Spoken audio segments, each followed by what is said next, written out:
Hey guys, tonight we're stepping quietly, very quietly, into a world that existed long before rainbow flags, pride parades or Grindr profiles. A world where queer men survived, signalled, flirted and found each other using nothing but a handkerchief. Yes, a square of fabric, the original dating app. Except instead of swiping, you just hung it out of your back pocket and hoped no one mistook you for a man looking for a plumber. We're slipping into the 1950s, a time of atomic age optimism, endless casseroles, aggressively patterned couches, and, unfortunately, brutally enforced closet doors. These were years when being gay wasn't just frowned upon, it could cost you your job, your family, or a surprise all-expenses-paid trip to a police interrogation room. And yet, somehow, queer men still found ways to connect. Secret codes, bold glances, romantic espionage that would make James Bond sweat. But before we get too cozy in this Cold War of desire, take a second to like the video and subscribe, but only if you genuinely enjoy this strange, soothing corner of the internet. Truly, no pressure, and thank you for suggesting this topic in the first place. It means a lot. If you feel like it, drop a comment telling me where you're listening from and what time it is. There's always someone watching these at 3 a.m, eating a sleeve of crackers in the dark, wondering how they ended up here. Now dim the lights, turn on a fan for that soft white noise and get comfortable. Maybe tuck your feet in, just in case the ghosts of mid-century morality come tapping around. Let's get curious for a second. Have you ever wondered how queer men recognised each other before dating apps? How did you even flirt when one wrong wink could land you in jail? Did guys practice their secret signals in the mirror like they were rehearsing for undercover gay charades? How many men thought they were sending a subtle message only to realise they'd just accessorised wrong? Why were hankies colour-coded like a Home Depot paint aisle? And honestly, who came up with maroon meaning that? And now, congratulations. You've just woken up in 1954, you're in a dance hall bathroom. There's jazz humming through the walls, the light flickers ominously, and in your back pocket is a blue handkerchief. Good luck. The harsh fluorescent lights buzz overhead as you stare at yourself in a cracked mirror, smoothing your hair like you're preparing for a job interview rather than a coded act of queerness. Around you, men pretend not to notice each other, adjusting ties, tapping cigarettes, avoiding eye contact like it's a dangerous sport. Your hand drifts unconsciously to the blue hanky in your back pocket. Simple, folded, subtle. Tonight, that tiny square of cloth might decide everything. You take a slow breath, letting the thick bathroom air settle around you. It smells faintly of cigarette smoke, industrial cleaner, and something like damp wool coats trying their best. You study your reflection again, not because you're vain, but because tonight requires precision. If the knot in your tie is too sharp, you look anxious. Too loose, you look sloppy. And sloppy in this era is mistaken far too easily for suspicious. Even your posture feels like a test, chin up, shoulders relaxed, but not too relaxed. You're here to blend in, but you're also here to be seen. It's a balance no one ever taught you in school. Behind you, a man clears his throat. Another steps into a stall and locks the door with a click that echoes like punctuation in the tense silence. In here, everyone moves as if rehearsing a script they hope no one else can read. The bathroom is both a refuge and minefield. It's where the music from the dance hall thins into a distant hum, and where the world briefly shrinks to 4 tiled walls and the quiet throb of your heartbeat. You think about turning around, about walking back out and pretending you only came here for a quick break. But you know that's not true. You're here because this mirror is the threshold between one version of you and another. Outside, you're expected to be neat, masculine, uncomplicated.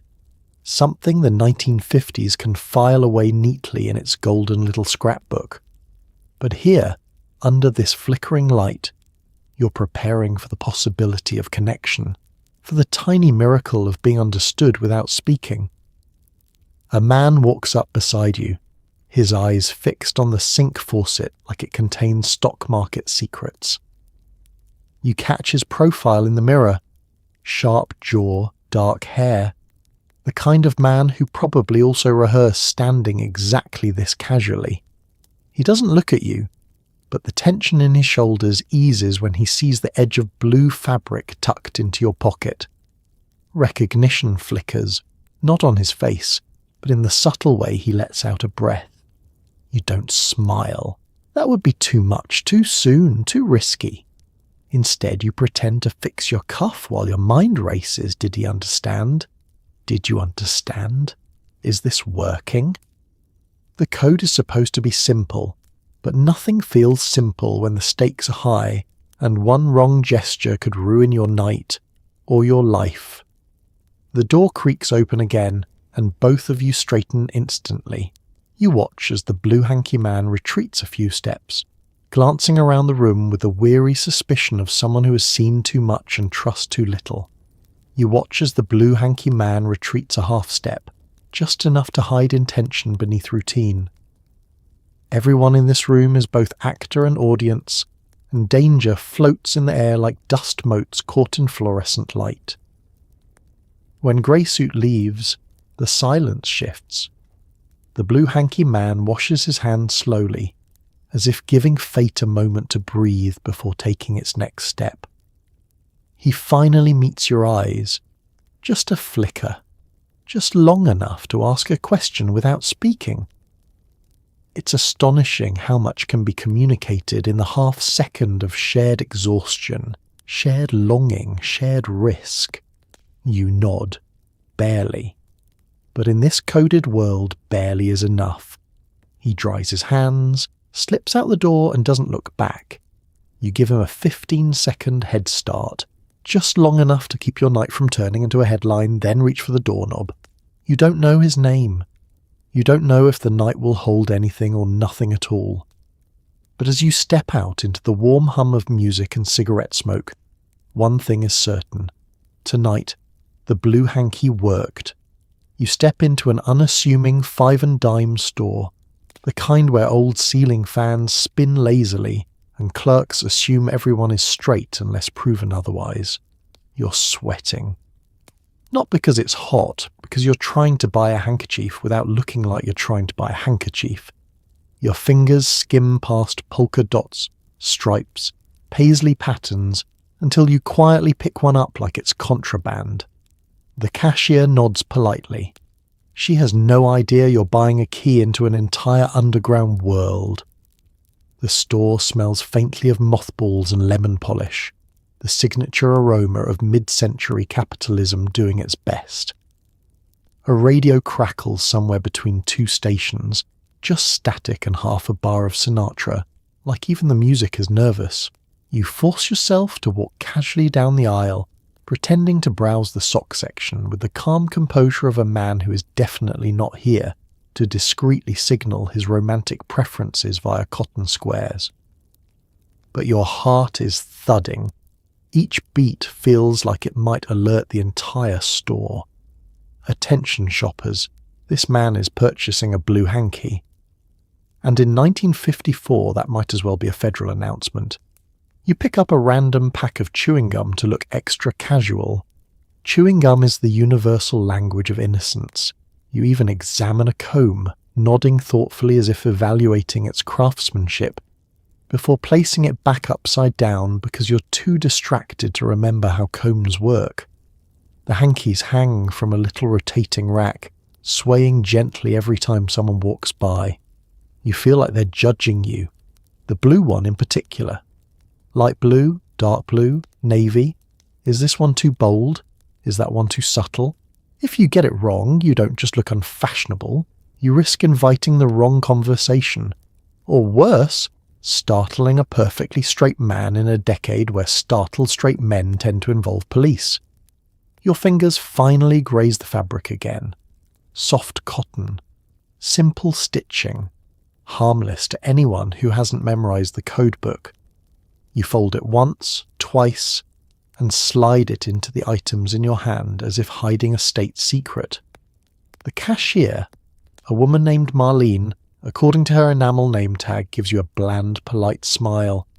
She rings up your gum, nods at your comb, and then picks up the handkerchief with the same reverence one might give a grocery list.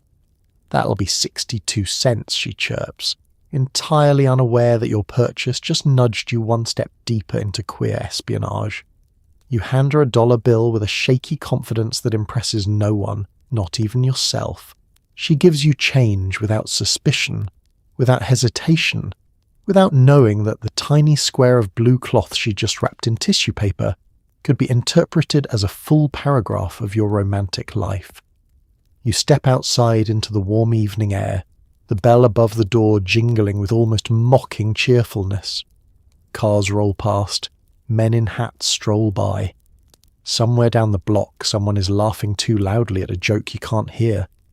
The world looks the same as it did 5 minutes ago, but you feel different, heavier, braver, a little terrified.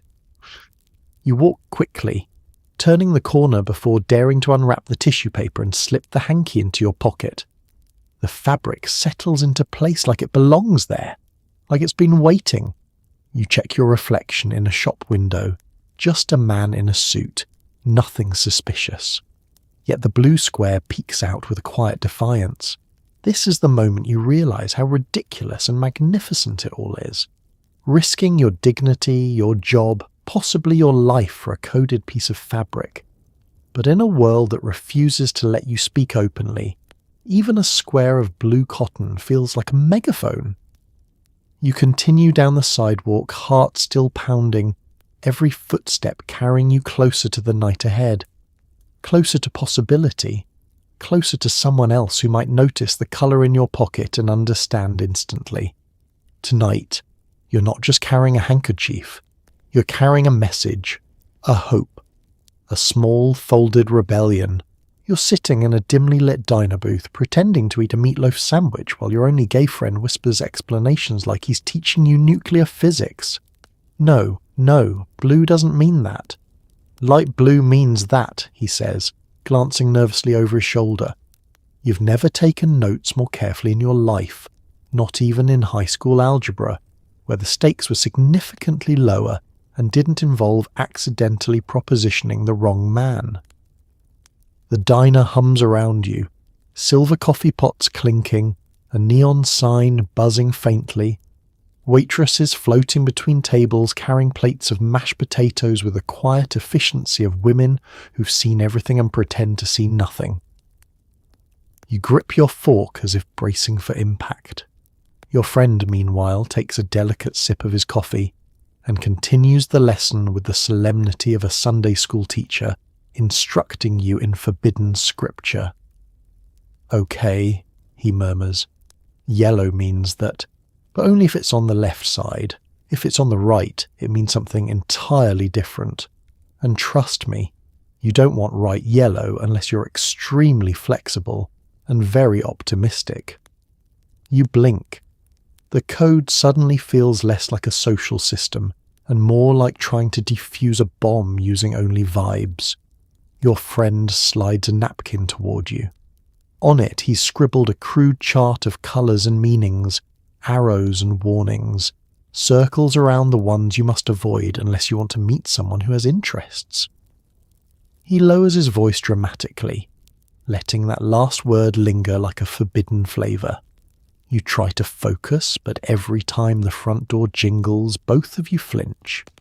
Two men walking into a diner should not feel like a federal operation, and yet here you are, hunched together like you're conspiring to overthrow the government via embroidery choices. Your friend leans in again. "Green means you're open to making new friends," he says, though the tone of his voice implies these are very specific friends for very specific activities. Dark green, though, not light green. Light green just means you like the outdoors.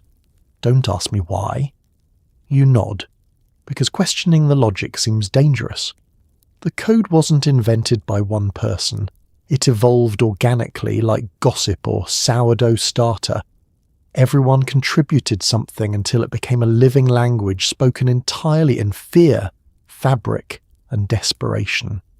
You attempt a bite of your meatloaf sandwich, an overcompressed rectangle of mystery protein, but it tastes like stress.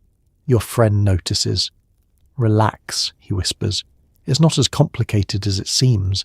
Think of it like bowling signals, but gayer." "That doesn't help," you mutter. He shrugs. "It wasn't meant to."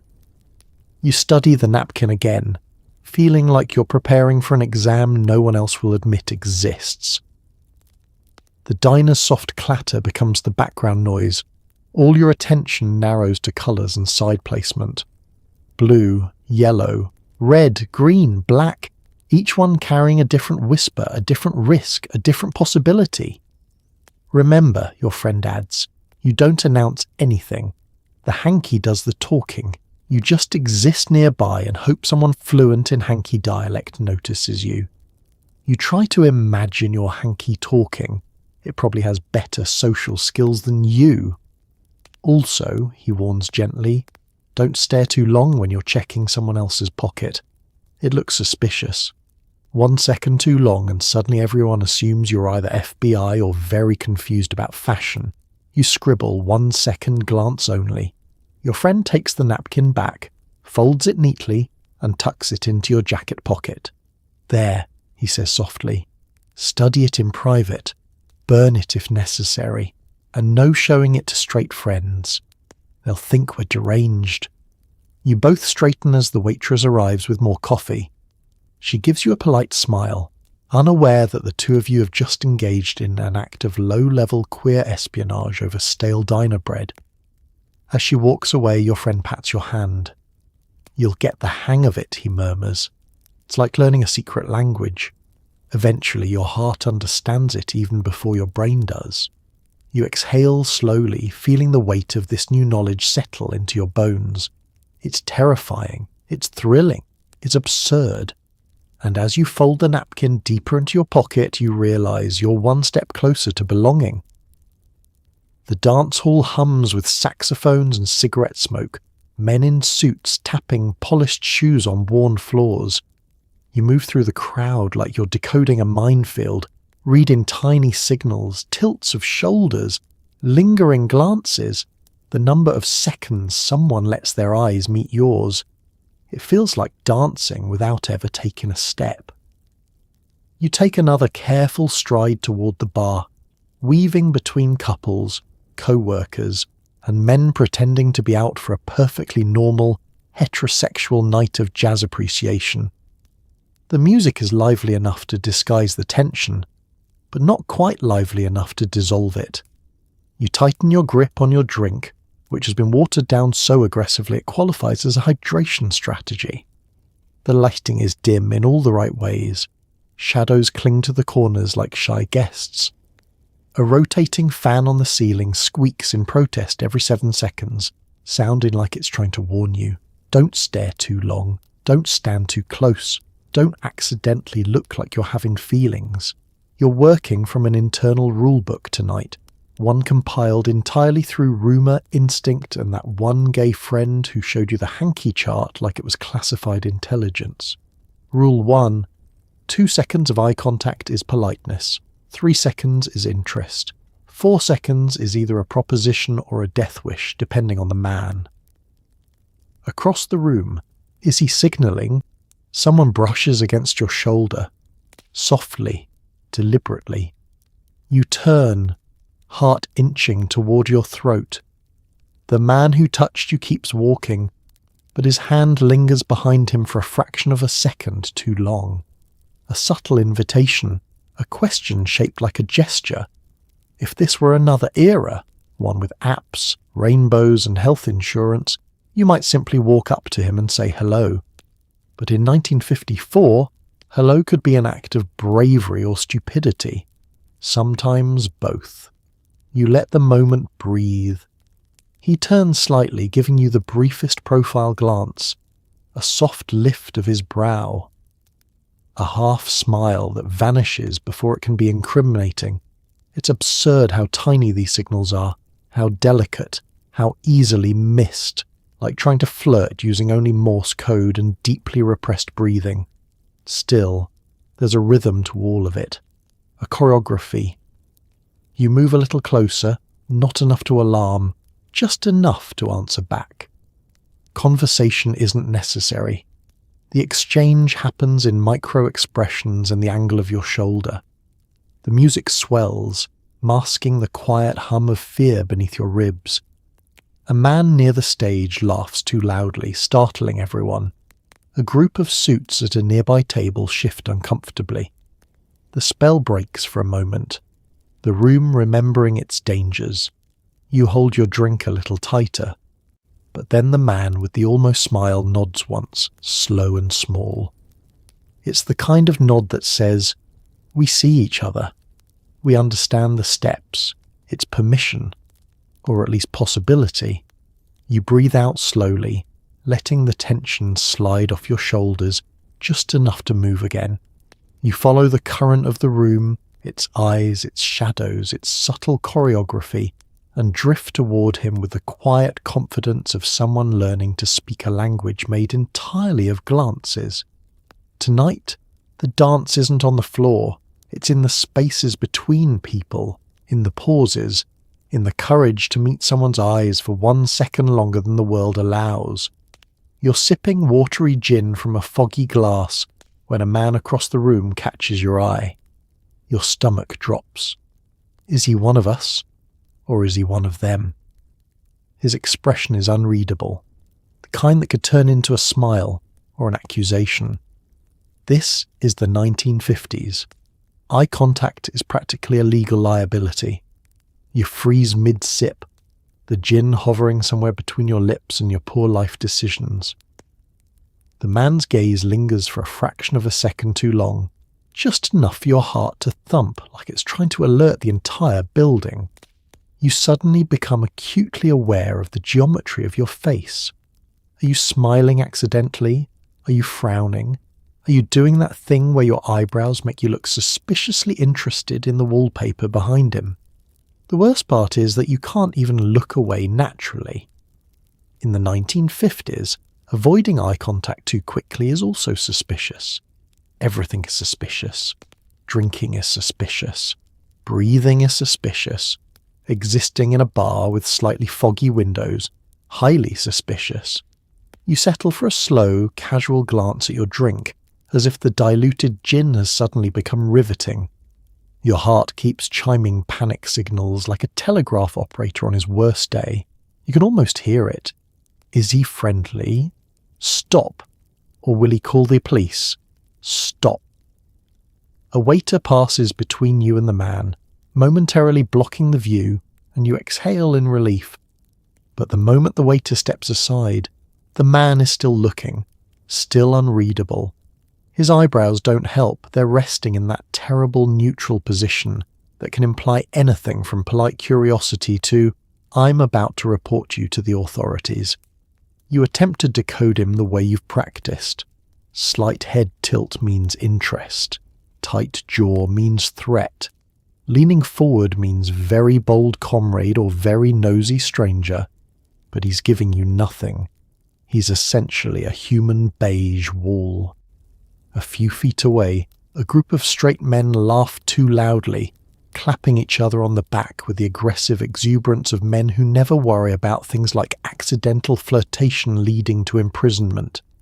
They're relaxed, unbothered, free. You envy them for a moment. Then remember they also spent 20 minutes earlier debating what kind of motor oil is best, so maybe freedom comes at a cost too. The man is still watching. You shift your weight. Try to look calm, casual. Nothing says casual like gripping your glass so tightly your knuckles turn white. A bead of sweat slips down your neck, even though the room is cool enough to store dairy products. Your mind races through worst-case scenarios. Maybe he's an undercover officer. Maybe he's someone's husband. Maybe he's just a profoundly awkward person with poor social timing. That last one seems possible. After all, you're also a profoundly awkward person with poor social timing. Finally, he looks away. a tiny mercy. You let your shoulders fall about an inch, the amount of relief acceptable for public display. You take a sip of your watery gin, which now tastes distinctly like survival. But then, because the universe finds you personally entertaining, he looks back. This time, there's something different. A softness at the edge of his mouth, a slight, very slight, upturn. The kind of smile someone hides behind a curtain of caution. Your heart stops for a single beat, then recalibrates. This could be a signal, or it could be indigestion, or he could simply be amused by how long you've been staring into your glass like it contains the secrets of the Cold War. You force yourself to breathe, one slow inhale, one slow exhale. You let your eyes meet his again, but just briefly. A 2-second glance, polite, measured, precisely the kind of glance that says, "I'm here, I'm careful, I'm not a threat." He nods once, almost imperceptibly, and in a decade where even eye contact feels like a legal currency, that tiny nod is monumental. A whole conversation condensed into 1 millimeter of movement. You look away again, not out of fear, but out of understanding. Tonight, it seems, you didn't choose wrong. Your glance found the right man. Sirens cut through the night like a blade. You freeze, suddenly aware of every inch of your suit and the handkerchief burning in your pocket. Police boots thunder up the hall, flashlights slicing through smoke-filled rooms. A raid means panic, smashed bottles, men scattering like spooked birds. Tonight, you just hope to leave with your dignity and your freedom intact. The music dies instantly, severed mid-saxophone note like someone yanked the plug on joy itself. Around you, the room transforms from a dance hall into a pressure cooker. Conversations evaporate, smiles collapse, cigarettes fall from trembling fingers. A dozen men suddenly remember urgent errands in the opposite direction of the police. You try to breathe, but every inhale feels like swallowing glass. This is the nightmare scenario you rehearsed in your head a dozen times, the one your friend warned you about in hushed tones between sips of diner coffee. "If it happens," he said, "don't run first, freeze first." Running makes you look guilty. You're not sure if that's true, but it's the only strategy you have. A flashlight beam sweeps across your shoes. You stand very still, trying to look like a man with absolutely no opinions, hobbies, or visible emotions. Neutral is safe. Neutral is invisible. Neutral is the 1950s survival toolkit. A nearby table overturns as 2 men scramble in opposite directions, leaving behind a shattered glass and one very confused waitress who clearly did not sign up for this. The police shout orders, sharp, clipped, designed to make everyone feel like a misbehaving teenager. Hands up, stay still, no talking, no moving, no thinking too loudly. You feel the eyes of strangers around you, each man silently calculating his exposure. Married men tug their wedding rings. Younger men tuck trembling hands into pockets. Someone whispers a prayer. Someone else mutters a curse. It's impossible to tell which one will help more. The worst part isn't the shouting or the boots or the lights.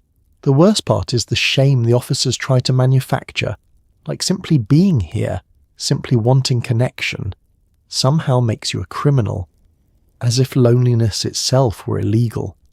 An officer walks past you, his flashlight grazing your suit jacket. You feel heat crawl up your neck. Your handkerchief, your tiny square of coded hope, lies tucked in your pocket like a neon confession. You resist the urge to shove it deeper.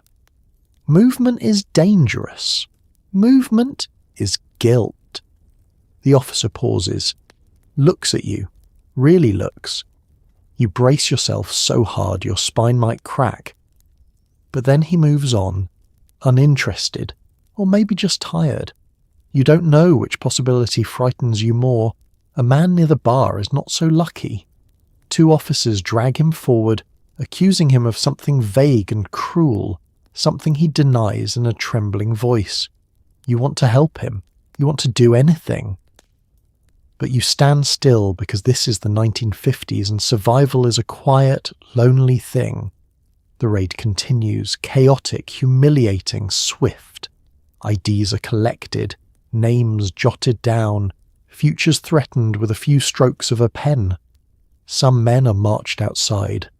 Others are warned. Everyone is terrified. You don't know how long it lasts. It could be 3 minutes. It could be 3 hours. Time stretches in emergencies, melting into one long, nauseating heartbeat.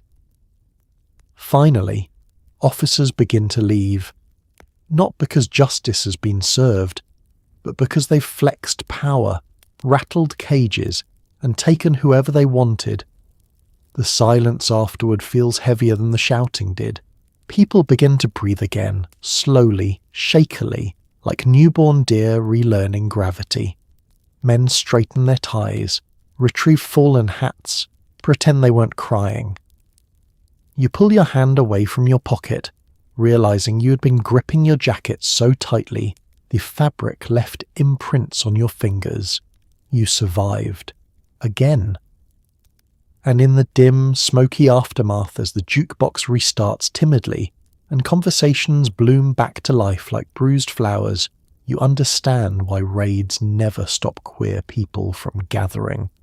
Because even under threat, even under law and fear and violence, connection is stubborn, hope is stubborn, you are stubborn. And tomorrow night someone will still show up, handkerchief in pocket, looking for another heartbeat in the shadows. He bursts into your life with lavender confidence and a voice that could quiet a room. Everyone tells you he's too bold, too visible, too himself for dangerous times like these. But he's the one who teaches you how to breathe, how to laugh, how to let the world be big enough for a little joy, even when it tries not to be. You meet him on a night when the bar is too smoky, the music too loud, and your nerves too tightly wound. He slides into the seat beside you as if claiming territory, plucking the gin and tonic from your hand without asking and taking a sip like he already knows you're not going to complain. You don't. You can't. He radiates that rare kind of charisma, the kind that feels like standing in warm sunlight after a week of rain. Sweetheart, he says, if you're going to look that terrified, at least fix your hair. Fear is forgivable. Bad grooming is not. It's ridiculous. It's outrageous. And yet it untangles something in your chest. He introduces himself with a name that feels glamorous enough to be fake, and maybe it is. Men like him collect names the way other people collect matchbooks. Casual, replaceable, part of the ritual of surviving. What he never hides is his personality. Lavender confidence, indeed. He laughs from his diaphragm, and loud, unashamed, startling men 2 tables away who weren't prepared for that much joy in one burst. Everyone warns you to be careful around him. He draws attention, they whisper. He doesn't know when to quiet down. He's going to get himself arrested. You hear the concern in their voices, but beneath it is something more complicated. Envy. Because he lives with the volume turned up in a time when everyone else is trapped at a whisper. He drags you into his orbit immediately. One night, he pulls you onto the dance floor as though you've been doing this for years. Follow my lead, he commands, and you do, stepping awkwardly at first, then slowly finding your rhythm as he steers you through the crowd. He dances like the world isn't watching, like the world has never watched him, like he's never had anything to fear. Of course, the world is watching. Men glance over with worry or admiration or both. A few shake their heads, muttering under their breath. He notices every one of them. He just refuses to shrink. You learn from him without realizing it. How to ease your shoulders down from your ears, how to risk a bigger smile, how to tell a joke before you talk yourself out of it. He teaches you all the little things survival manuals never include. Where to stand in a bar if you want to be seen but not cornered. which bartenders know not to ask questions, how to identify someone whose family by the way they stir their drink or raise an eyebrow at a song lyric. He introduces you to a patchwork community of misfits, romantics, skeptics, and dreamers, men who survive by sharing space, cigarettes, and secrets. The group orbits around him, pulled in by gravity and charisma and the intoxicating sense that he makes life bigger simply by existing. And sometimes, when the room grows too quiet or a police car crawls past the window, he turns serious. Just briefly, a shadow crosses his face, the kind that reminds you boldness isn't the same as safety. But then he squeezes your hand under the table and whispers, "Darling, if we're going to be afraid, we might as well be fabulous while we're at it." You adore him. How could you not? He's the friend who forces you to live while reminding you how easily living can be taken away. The friend who pulls you out of the corners, out of your fear, out of your own head. The friend who refuses to let the world be small, even when the world insists on it. And someday, years from now, you'll understand that people like him weren't reckless. They were necessary. Stepping outside with the hanky visible feels like stepping onto a tightrope. You're aware of every passing pedestrian, every lingering glance, every shadow. But beneath the fear is something new, thrill, hope, that quiet sense of finally speaking a language you were born knowing. The evening air greets you a little too enthusiastically, brushing against the blue cotton tucked neatly in your back pocket. You check it once, then twice, then attempt to stop yourself from checking it a third time, because nothing screams suspicious man with a secret like patting your own backside every 8 seconds. You try to walk normally, though your legs feel like they've been replaced with wooden table legs borrowed from a nervous carpenter. The city glows in that soft, golden mid-century way, street lamps casting warm halos, car headlights gliding past like cautious constellations. Men in suits hurry home. Women in heels laugh with one another, the click-clack of their steps echoing down the sidewalk. Everything looks ordinary, which only makes you feel more extraordinary for what you're attempting. You're not just out for a stroll, you're broadcasting a message to the entire hidden world, the one tucked between polite smiles and buttoned collars. You're speaking fluent Hanky code for the first time, and it's terrifying and magnificent. You pass a department store window and catch your reflection, a respectable man in a respectable suit, with one barely noticeable pop of colour. To anyone else, it's a harmless accessory. To someone like you, it's a green light, a flare, a tiny, folded declaration of identity. Your heart flutters in your chest like a sparrow too caffeinated to fly straight. A man walking your direction glances briefly at your pocket, then looks away. Was that a knowing glance? Was that nothing at all? Did he misinterpret you as a man who simply enjoys accessorizing? You consider sprinting home to rethink your entire personality. But then someone else walks by. This time the glance lingers. A second, maybe 2, just long enough to say, "I see you." He doesn't slow down or smile. He just keeps moving, hands in his coat pockets, shoulders relaxed in that very specific way that says he's also memorized the code book. Your stomach does something unexpected, something like a small cartwheel of relief. This is how it happens, your friend told you. No fireworks, no cinematic swelling music, just men passing one another on the sidewalk, exchanging hope like clandestine currency. You keep walking step by steady step. The longer you're out, the less your nerves buzz. The city begins to feel less like a judging audience and more like a backdrop. You start noticing other things, the rhythm of the traffic lights, the muted jazz drifting from a bar, the man sweeping the entrance of a bakery with the determination of someone trying to sweep away the entire 1950s. A group of younger men passes, rowdy and laughing. For a moment your breath stalls. You don't know them, and that's precisely the danger. You angle your body so your pocket faces away, instinct guiding you like a reflex honed long before tonight. They don't notice. They move on. Your pulse slows enough to keep your legs from buckling. Farther down the block, you spot another man leaning against a lamppost.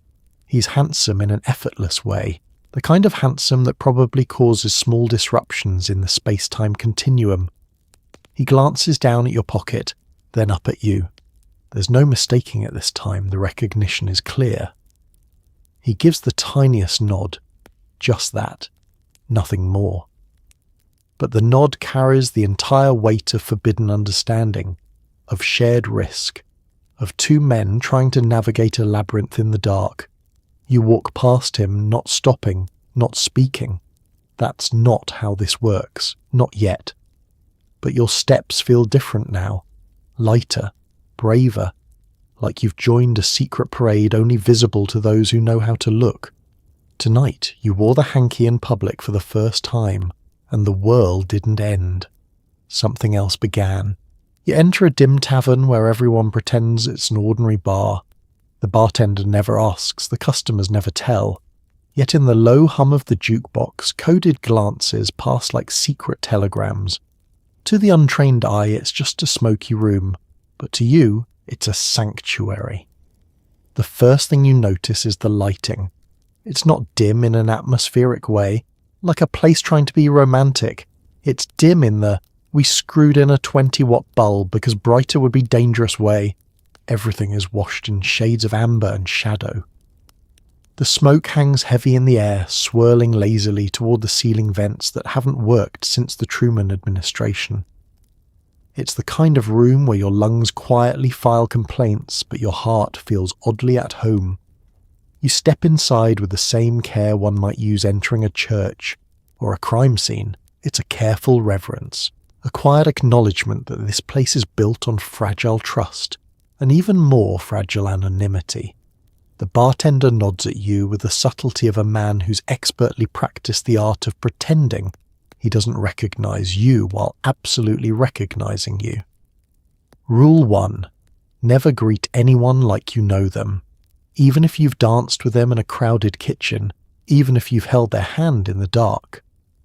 In this bar, everyone is a stranger until the room says otherwise. You take a seat, third stool from the end. Not the first, too eager. Not the last, too defensive. The jukebox plays a crooning ballad that sounds like it's been left on repeat since the bar opened. Men sit in semicircles around drinks that have grown watery from neglect, chatting in low tones about work, sports, and other decoy subjects that keep the world outside from catching on. Rule 2. Talk about the weather first, your desires second, and only if the weather seems promising. A man sits 2 stools away, swirling his drink like he's contemplating the meaning of life, or whether he left his irons plugged in. He glances at your pocket, your hanky peeking just slightly into the bar's dim light, then looks away. A tiny exchange, nothing more. But in here, tiny exchanges feel seismic. You order a gin and tonic, which arrives with enough gin to knock out a small animal. The bartender places it before you without breaking eye contact, silently confirming Rule 3. Strong drinks keep nerves steady and lips sealed. A door at the back of the bar creaks open, and 2 new patrons step inside, shaking off the night air. They look like ordinary businessmen, briefcases and all, but their shoulders loosen as soon as they cross the threshold. It's incredible how a single doorway can change a person's posture. Rule 4. Everything that happens inside stays inside, locked away with the same care one uses to protect family secrets and tax documents. You sip your drink, letting the burn steady you. Conversations float around you. Stories of difficult bosses, subtle heartbreaks, unspoken crushes on men in hat shops and hardware stores. Nothing explicit, nothing incriminating. Just the quiet poetry of lives that don't get to be spoken out loud anywhere else. Sometimes someone laughs too brightly, and the whole room tenses for a split second. Sometimes a fist hits a table a little too hard and every man goes still. Fear is always present, an invisible patron granted permanent seating. But underneath it all is a gentler current, solidarity, the soft assurance of being among people who instinctively understand how carefully you move through the world. A man near the jukebox glances your way, offering a small smile meant only for someone paying very close attention. You return it quickly. Rule 5. Smiles last no longer than absolutely necessary. Anything more is an invitation or evidence. The night stretches on, warm and slow, drinks flow, shoulders drop. Someone hums along with the jukebox, slightly off-key but heartbreakingly earnest. You linger in the moment, letting the sanctuary hold you. Because in this smoky, unassuming room, you get to exhale. Not fully, not freely, but more than you can anywhere else. And sometimes, in times like these, that small exhale is everything. He laughs too loudly at your jokes, calls you buddy, slings an arm over your shoulders without thinking. You know he's straight. Deep down, you know. But this is the 1950s, when longing is a private sport and you collect moments like rationed candy. It starts innocently enough. Most crushes do. He's handsome in that unpolished boy-next-door way, the kind of man who somehow manages to smell like soap, sunshine, and something heartbreakingly wholesome. He greets you with a grin that could power half the eastern seaboard and has the audacity to mean nothing by it. Absolutely nothing. And yet you spend the rest of the day replaying that grin like it's the highlight reel of a championship season. You tell yourself it's harmless, just admiration, a fondness, a little emotional hobby you picked up while the universe wasn't paying attention. But the hobby grows. Suddenly you're scheduling errands around the chance you might run into him, adjusting your tie twice when you know he'll be around, pretending you didn't notice the way your pulse tap dances every time he says your name. He doesn't make it easy either. No, he's the affectionate kind of straight man, the kind who sits too close, nudges you with his knee, and ruffles your hair like he's auditioning for a role in a 1950s instructional film titled How to Accidentally Devastate Your Closeted Friend. He slings his arm around you so casually that you spend half your mental energy trying not to lean into it like a houseplant reaching for sun. You sit beside him at the diner, both of you sharing fries, talking about work, the weather, baseball, topics safe enough to keep you from drowning in what you can't say. He doesn't notice how you watch the way he stirs his coffee, how your heart flutters disastrously when he winks at you after telling a joke that isn't even funny. He doesn't realise that you'd listen to him narrate the back of a cereal box if he asked. He's oblivious, painfully, beautifully, disastrously oblivious. You don't dare let the feeling out of its box, not here, not now, not in a decade where one wrong confession could unravel your entire life. So you let it simmer quietly, a secret warmth you carry in your chest like contraband. And sometimes you feel guilty for it, guilty for wanting what you can't have, guilty for reading meaning into gestures that are simply gestures. But other times, late at night, when the city has gone soft around the edges, you let yourself savour it just a little. Because crushes are gentle things, sweet things, and in a world built on silence and hiding, sweetness is rare enough to feel sacred. Still, there are moments of danger, like when he squeezes your shoulder after a long day, his touch lingering 1 second too long, or when he says, "You're a good guy, you know that," in a voice so sincere it knocks the air from your lungs, or when he falls asleep beside you during a movie, head resting on your shoulder like it belongs there. For one breathless second, you let yourself imagine another world, one where that closeness means what you wish it meant, one where you could lace your fingers with his, one where you wouldn't have to keep your heart tucked away like a secret you're ashamed of. But then the movie ends. He wakes, stretches, grins that blinding grin, and punches your arm lightly. "Thanks, buddy," he says. Buddy. That word, friendly, affectionate, unintentionally devastating, becomes both blessing and torment. You walk home alone, the night cool on your skin, thinking of all the things you'll never say out loud. Longing is a private sport after all, and unrequited crushes were practically an extracurricular requirement in queer life long before anyone thought to write it down. Still, you savour the sweetness while it lasts, because even if it can never be more than fantasy, he gave you something precious, proof that your heart still knows how to want. He slides onto the bar stool beside you, wedding ring gleaming faintly under neon beer signs. His smile is warm, sad, complicated. Men like him live double lives stitched together with longing and fear. Tonight he just wants someone who sees him, really sees him. He orders a drink without looking at the menu, without even really looking at the bartender. Whiskey, neat. The kind of drink a man chooses when he wants to feel something but not talk about it. He swirls the amber liquid slowly, watching the ice melt as if it's offering him personal counsel. When he finally turns toward you, his expression softens, like a man standing in the doorway between two worlds, unsure which one will collapse first. He doesn't flirt the way single men do. There's no bravado, no casual lean of the shoulder. Instead, it's in the hesitations, the pauses, the way he glances over his shoulder as though checking for ghosts or worse, neighbours. He carries caution like another piece of clothing, something he can't take off even in the dim anonymity of this tavern.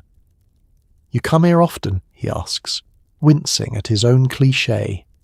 It's not a pick-up line, it's a breadcrumb. A question meant to reassure himself he's not the only man who slips into places like this, hoping no one recognises him and everyone understands him at the same time. You answer gently, careful not to crowd him. Married men are their own delicate ecosystem. Too much interest and the guilt swallows them whole. Too little, and they vanish into their loneliness, disappearing back into the lives built carefully around silence and expectation.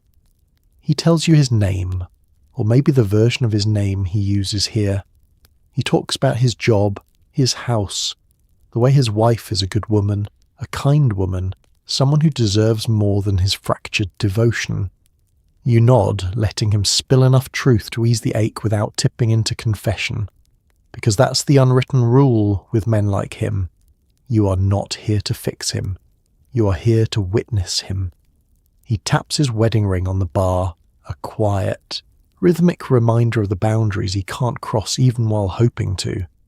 "The hardest part," he says, voice dropping to a trembling whisper, "is loving someone who thinks they know all of you." You feel that sentence settle between you like a shared secret. He toys with his glass again.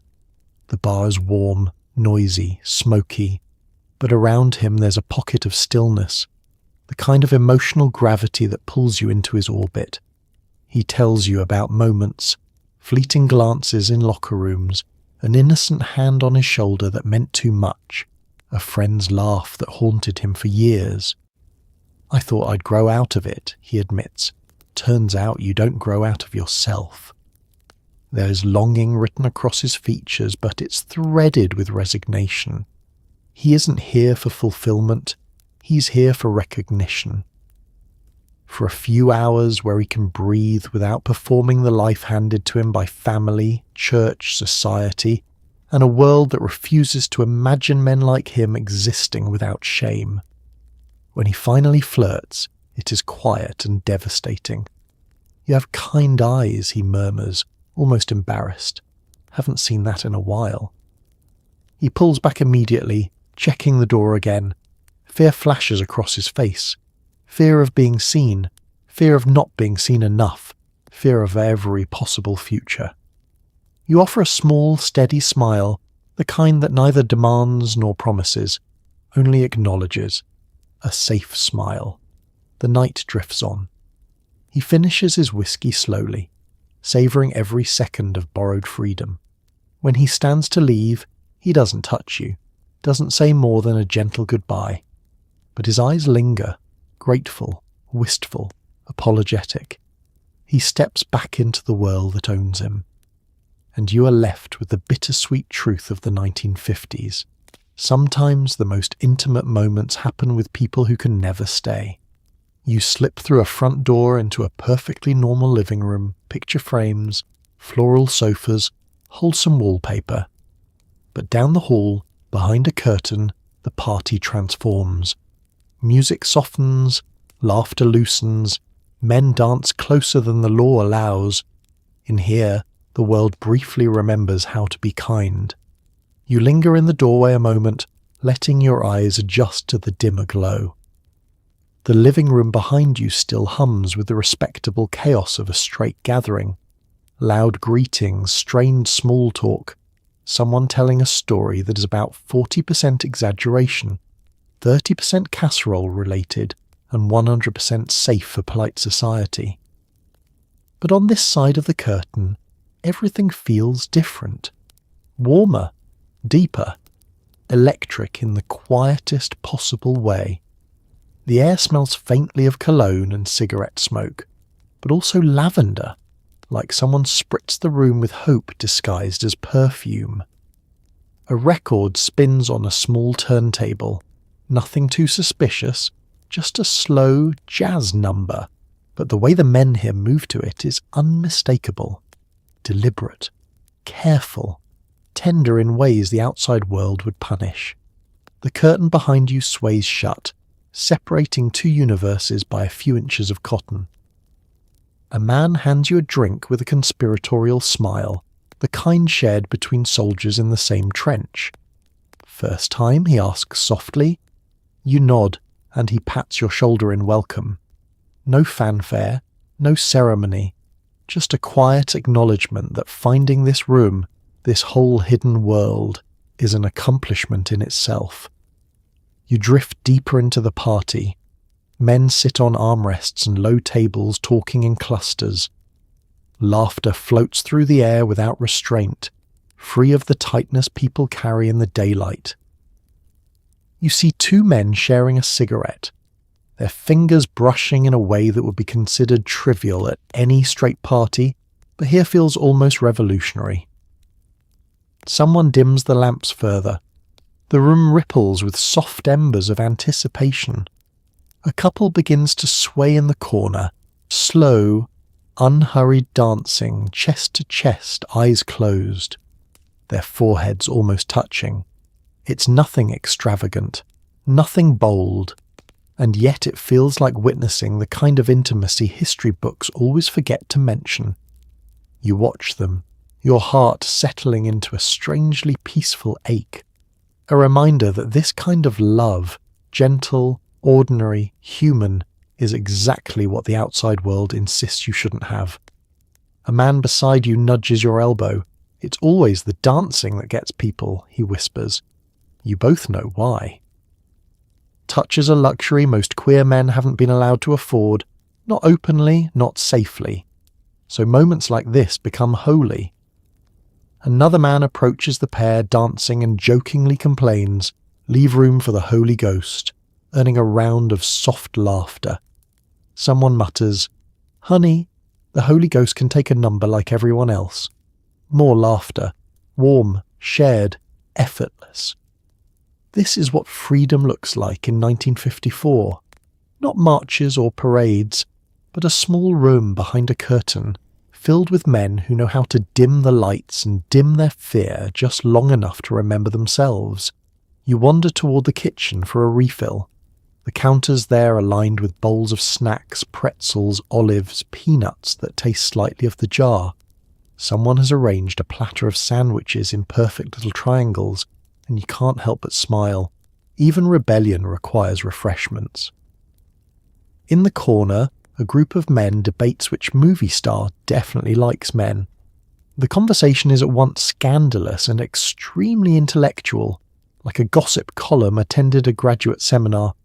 You chat with someone about books, Another man compliments your jacket. One tells you a joke so bad you physically flinch, but the warmth is real, the acceptance is real. For a few sacred hours, loneliness loosens its grip. Eventually, the music softens again. People start gathering their coats. Someone peeks through the curtain to ensure no one suspicious is lurking. You step back into the straight party, adjusting your face, your posture, your voice. It feels like slipping into a costume you didn't realize you still wore. But your pocket is still warm from the touch of hands, your heart still full from laughter not meant to be hidden, and for once, just once, you carry a small piece of the secret room with you. A reminder that kindness, like queerness, always finds a way to bloom, even in the shadows. The alley smells of rain and cigarettes. He's standing so close you can hear his breath, his hand brushing yours in a quiet, trembling question. In a decade built on secrecy, your first kiss arrives not with fireworks, but with soft, stolen courage. The bar door closes behind you with a muted thud, flickers weakly like it's conspiring with the night. Rainwater glistens on the pavement in fractured reflections, turning the world into a dim, trembling mosaic. You don't know how you ended up here, whether you followed him or he followed you. Maybe neither of you meant to leave the bar, maybe both of you did. But the moment the door shut behind you, the air shifted. The space between you became charged, heavy with the kind of possibility you've only ever dared to imagine in the quietest corners of your mind. He looks at you with an expression you've only seen in movies, intense, searching, half hopeful and half scared. A face caught in the pull of something inevitable. His hand grazes yours again, a trembling brush of skin that could be dismissed as accidental if either of you panicked and ran back inside. But you don't run, not tonight. You can feel the warmth of him radiating through the damp chill of the evening. His breath forms a soft cloud in the cold air. His voice, barely above a whisper, says your name like he's confessing something sacred. No one ever prepared you for this moment.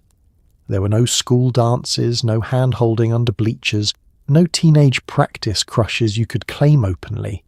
You learned affection the way some men learn lockpicking, quietly, secretly, with trembling fingers and the fear of being caught.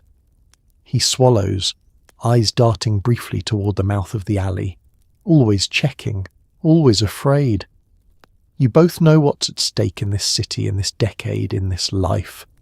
The wrong person passing by could turn tenderness into tragedy in a heartbeat. But then he meets your eyes again, and something in him settles, like he's made a decision he can't take back. He steps closer. You don't need words, you just need the breath between you. His hand finally takes yours fully, warm, shaking, determined. It's the first true contact you've ever shared with a man who means something to you. Electric, gentle, terrifying in the most beautiful way. He leans in, slowly, giving you space to step away. You don't. The world narrows to the shape of his face, the faint smell of rain in his hair, the way he seems to be leaning into the future instead of away from it. And then, softly, carefully, his lips meet yours. There are no fireworks, no sweeping orchestral crescendos, no Hollywood lighting to frame the moment. Just two men in a dark alley, breathing unevenly, giving themselves something the world has long insisted they shouldn't want. The kiss is brief, hesitant, more question than answer. But when he pulls back, he stays close, foreheads nearly touching. His thumb traces the back of your hand in a fragile arc. You realize you're trembling not from fear, but from the enormity of what just happened. Not a fantasy, not a daydream, something real. He lets out a shaky laugh, barely audible. "I've wanted to do that for a long time," he whispers. You exhale a breath you didn't know you'd been holding. Me too.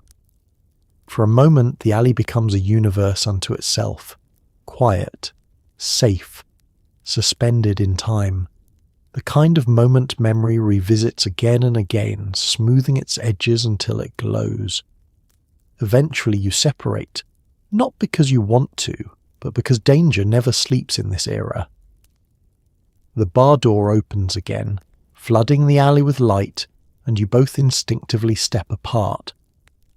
But as you walk back inside, two men, strangers on the surface, you know the truth. In a world built on silence, that kiss was your first real word. You discover a strange truth. Eye contact isn't just eye contact. It's a conversation, a question, an answer. Too much is dangerous, too little is a missed connection.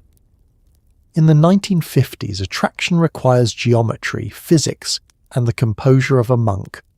You learn this the hard way, by trial, error, and the occasional near heart attack. Because in this decade, nothing is simple. Not coffee, not small talk, and certainly not looking directly at another man for more than 1.8 seconds. Anything longer than that, and someone might assume you're either fighting them, flirting with them, or considering stealing their wallet. So every glance becomes its own delicate equation, a precarious balance of curiosity and plausible deniability. You first notice it in a bar, the way men tilt their heads slightly before meeting your gaze, the tiny pause that tells you they're checking the room, assessing risk, plotting the angle of their glance like military reconnaissance. A quick flick of the eyes. Safe. A half-second longer. Your intentions. Your friend. The bold your intentions. Your friend, the bold one, the lavender one, tries to teach you the formula over coffee one afternoon. It's simple, he says, though absolutely nothing about any of this is simple. Eye contact is like seasoning. Too much ruins the dish. Too little tastes like nothing. You stare at him blankly. He sighs. Darling. 3 glances, first to check, second to confirm, third to invite. More than that, and you're starting a relationship or a brawl, possibly both. The next time you're out, you try to apply the method. You're at a jukebox pretending to care deeply about the placement of the Frank Sinatra records when you feel someone looking at you. You glance over. Once. Then look away, heart doing tap dancing in your rib cage. A moment later, you try for glance number 2, but he's already turned away, and now you're staring at the back of his head like a confused pigeon. You abort the mission immediately. The problem is that straight men are unpredictable variables in this scientific model. Some hold eye contact far too long simply because they lack social intuition. Others glance too quickly because they're shy, not because they're suspicious. And occasionally one will stare at you with the intensity of a Greek statue in a museum, leaving you deeply unsure whether you're being admired or audited. So you adapt. You begin to read the space around a man before you ever meet his eyes, the angle of his shoulders, the looseness of his coat, the way he holds his drink, tight and defensive, or relaxed with fingers gently curved around the glass. All data points in the secret mathematical discipline known as gay eyelid physics. You start to understand the poetry of subtlety. The man who glances at you through the reflection in a window, the one who holds your gaze just a fraction longer than necessary while passing by, the one who lets his eyes flick downward ever so briefly, just enough to acknowledge the hanky in your pocket, not enough to indict either of you. Every successful exchange feels like cracking a code. Every failed one feels like stepping on a rake in front of witnesses. Sometimes it's ruined by a sudden loud noise, someone dropping a glass, someone laughing too sharply, and you both ricochet apart like startled deer. Sometimes the moment stretches, warm and electric, until one of you must look away simply to keep the universe from combusting. But then there are the perfect moments, the Goldilocks glances, the ones that land just right, a look that says, "I see you," another that answers, "I see you too," a final one that whispers, "Are we brave enough to continue?" In a world that denies you the luxury of open desire, these glances become their own kind of touch, their own conversation, their own quiet rebellion. And each time your eyes meet the right pair of eyes for just the right length of time, you feel it. The soft, impossible thrill of being known without a single word spoken. Leaves crunch underfoot as you walk through the quiet park, its lamps casting long shadows. Men linger on benches like punctuation marks, pauses, ellipses, exclamation points of risk. Every footstep might be someone hopeful or someone hunting. The air is cool enough to tighten your skin, the kind of crisp evening that makes the world feel sharper around the edges. Trees sway softly overhead, their branches whispering secrets that vanish before you can decipher them.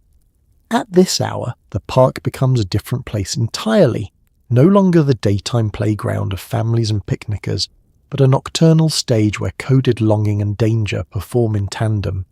You keep your pace steady, not too fast, not too slow. Walking quickly suggests fear. Walking slowly suggests intent. The trick is to look like a man out for fresh air, even though the only thing you're hoping to breathe in tonight is the possibility of connection. Your shoes click against the path, echoing across patches of grass and empty flower beds. Somewhere in the distance, a dog barks. A streetcar rattles past. But here in the park, sound dies quickly, swallowed by shadows and soft earth. To your right, a man sits with his legs crossed, cigarette glowing between his fingers like a tiny lighthouse. He looks up when you pass, not long enough to be obvious, not short enough to be accidental. A flicker of interest, or just checking whether you're a threat. In the 1950s, those two interpretations are tragically interchangeable. You give the slightest nod, not a greeting, a permission. He exhales smoke, the glowing tip blooming briefly in the dark, then looks away. Perhaps he's waiting for someone else. Perhaps he's waiting for you to circle back. The park is full of unfinished sentences like that. Further ahead, two men stand beneath a lamppost, speaking in quiet tones, their bodies angled slightly inward. To anyone else, it would seem like colleagues discussing work, but you see the careful distance between them, the small bubble of tension, the vigilant glances toward the path. They are two commas in a sentence that cannot afford to become a period. You continue walking. Every sound behind you pulls your awareness tighter. Footsteps, maybe approaching, maybe not. A twig snaps, and your pulse leaps like it's trying to escape your ribcage. You keep your expression neutral, but internally, you're conducting a full risk assessment usually reserved for military operations. A shadow emerges on a bench just ahead. A man hunched forward, elbows on knees, hands clasped. He looks up through the gloom, meeting your eyes without hesitation. His gaze holds a question. Yours holds an answer. Neither of you move. These moments are the most dangerous and the most exhilarating. You glance around. No police car creeping along the perimeter. No suspicious figure lurking with too much purpose. Just wind, leaves, and the slow inhale-exhale of two people navigating a language older than the law and far more delicate. After a beat, he rises, slowly, deliberately. He takes a step closer, not close enough to touch, but close enough for his meaning to reach you. You feel the gravity of him pull at your chest, warm and terrifying. But just as you consider stepping toward him, headlights flash across the path.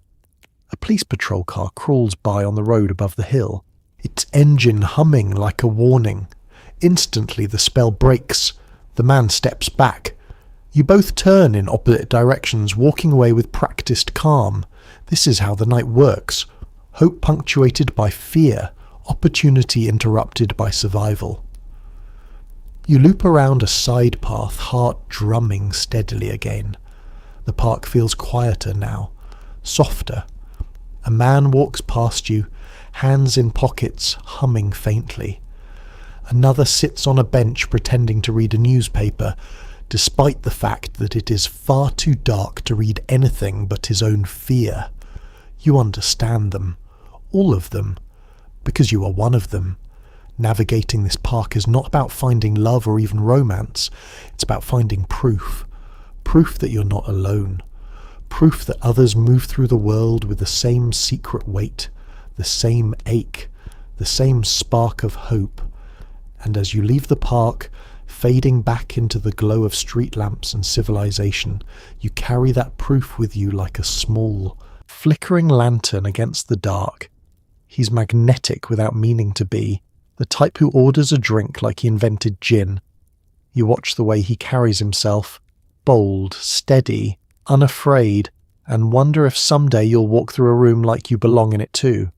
He doesn't strut. Strutting would be too obvious for him, too self-conscious.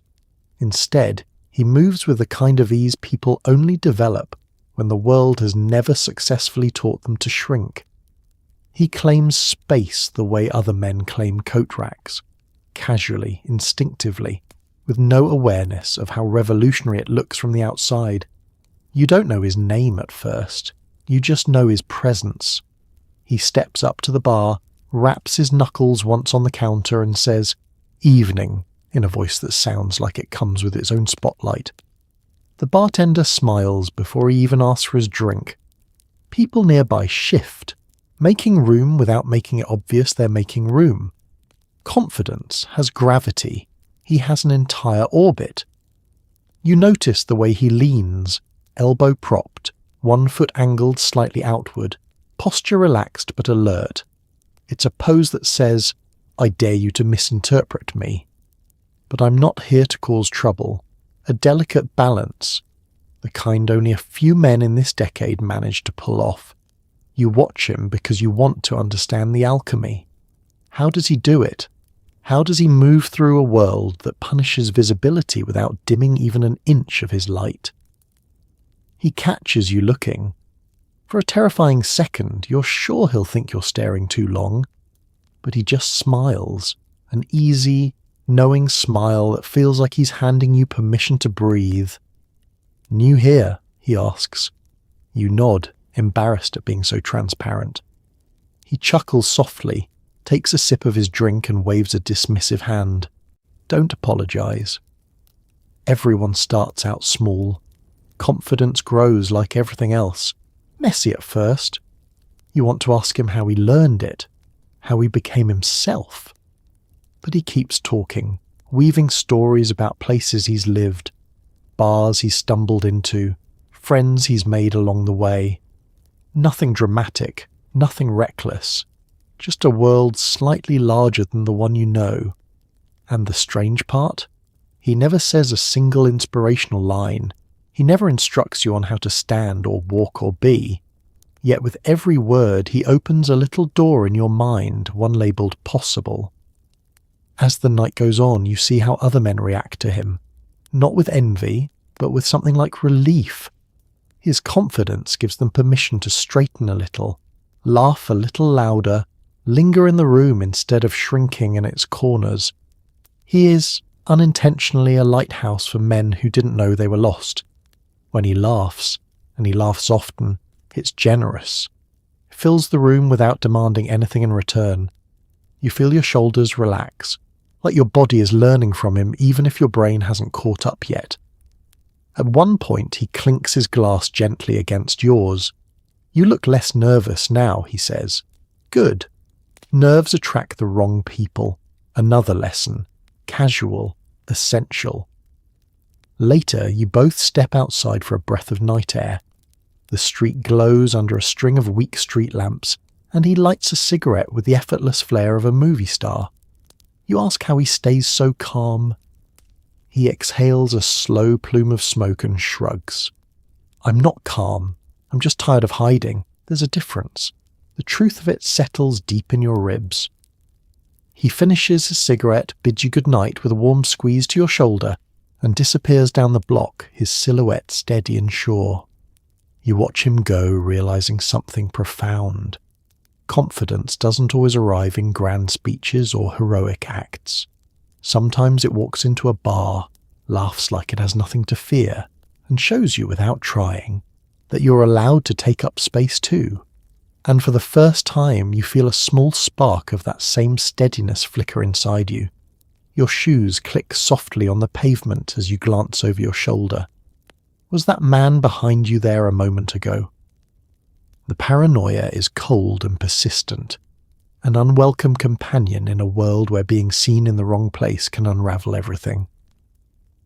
The night feels too quiet, not peacefully quiet, more like the quiet of a paused breath, a moment stretching itself thin. The street is lined with rows of sleeping houses, each one glowing faintly with lamplight behind curtains drawn tight, shielding family dinners and late-night radio shows from the darkness outside. You walk with your hands in your pockets, shoulders tucked toward your ears in that posture everyone uses when carrying fear they don't dare name. You hear footsteps behind you, soft, steady, not hurried enough to alarm a normal person, but you haven't been afforded the luxury of normal in a long time, not when the wrong person noticing you can rearrange your entire future. Your mind races. You replay the last hour in your head, the bar, the faces, the alley, the possibility of someone seeing you talk to the wrong man, stand too close to the wrong man, look at the wrong man. Everything has weight in the 1950s. Everything leaves an impression. You slow your pace slightly, not to confront, but to test. The footsteps behind you adjust too, matching your rhythm. Your breath tightens. The paranoia intensifies its grip, whispering arguments your heart doesn't want to hear. You remind yourself you're not being dramatic, you're being careful. There's a difference. You pass under a street lamp, the yellow glow stretching your shadow long and thin across the sidewalk. You think of all the stories you've heard. That friend of a friend who was followed home by officers pretending not to be officers, or the man who was cornered in an alley by a co-worker who recognized him leaving a known bar. These stories float around your community like cautionary tales, the kind shared in low tones to remind everyone that safety is not a guarantee but a negotiation. You risk a glance back. The man behind you is tall, hands in his coat pockets, head down, nothing outwardly threatening. But in this decade, threats aren't always loud or obvious. Some of them look like neighbours, some of them look like co-workers, some of them look like shadows pretending to mind their own business. Your pulse continues its uneasy drumming. You take a left turn, not your normal route home, but a smaller street where the trees crowd closer to the houses. The man follows. That confirms it. This is not coincidence. Your stomach drops in a slow, icy descent. 1,000 panicked ideas flash through your mind.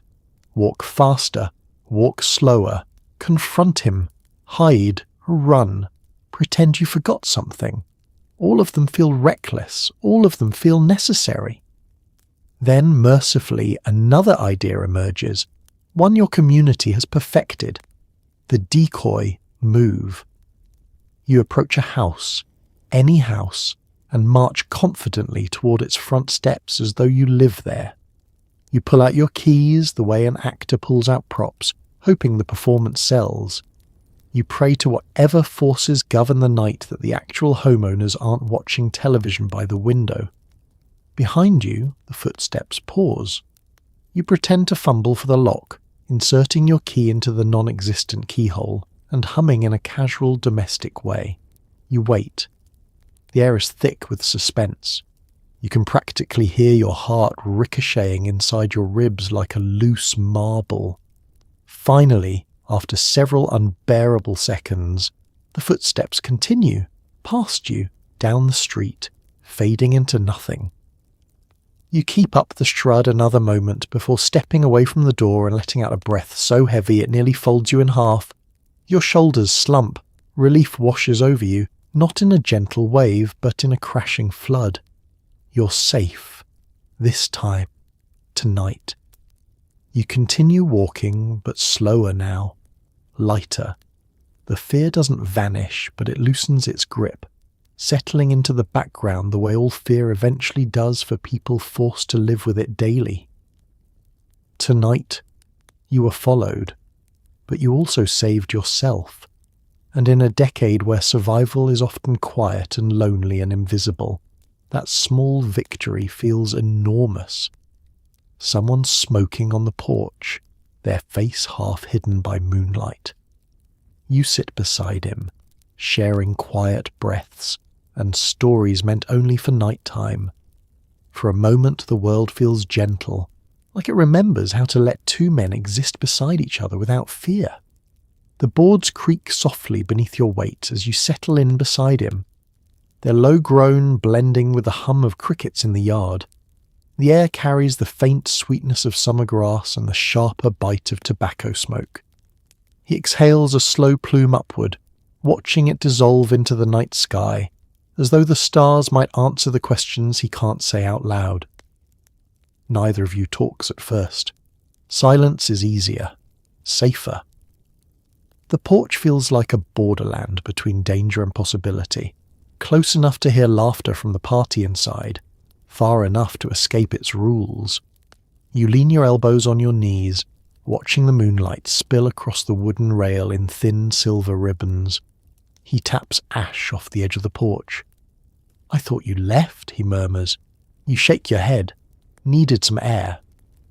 He smiles faintly, the kind of smile that flickers rather than shines. "Yeah," he says, "me too." He passes you the cigarette. Not because he assumes you smoke, but because passing it is an invitation. You take it, raise it to your lips, and inhale a smaller, gentler breath than he did, coughing quietly as the burn hits your lungs. He chuckles, not unkindly. "Should have warned you," he says. "These are the strong ones." You hand it back, embarrassed and oddly warmed. The tiniest acts of care feel enormous in a decade where affection must be smuggled through gestures. The porch light inside flickers as someone walks past the window. You both grow still, your shoulders inch closer together, as though proximity alone can shield you. When the silhouette disappears, you exhale in unison. He leans back, fingers drumming lightly against the railing. "Funny," he says softly, "how this is the only time I feel like myself." It's a confession disguised as small talk, dropped so gently you almost miss it. You nod, because you understand. Spaces like this, half lit, half hidden, are the closest many men ever get to telling the truth. You tell him something too, though not everything. You talk about your week, your job, the book you're pretending to read.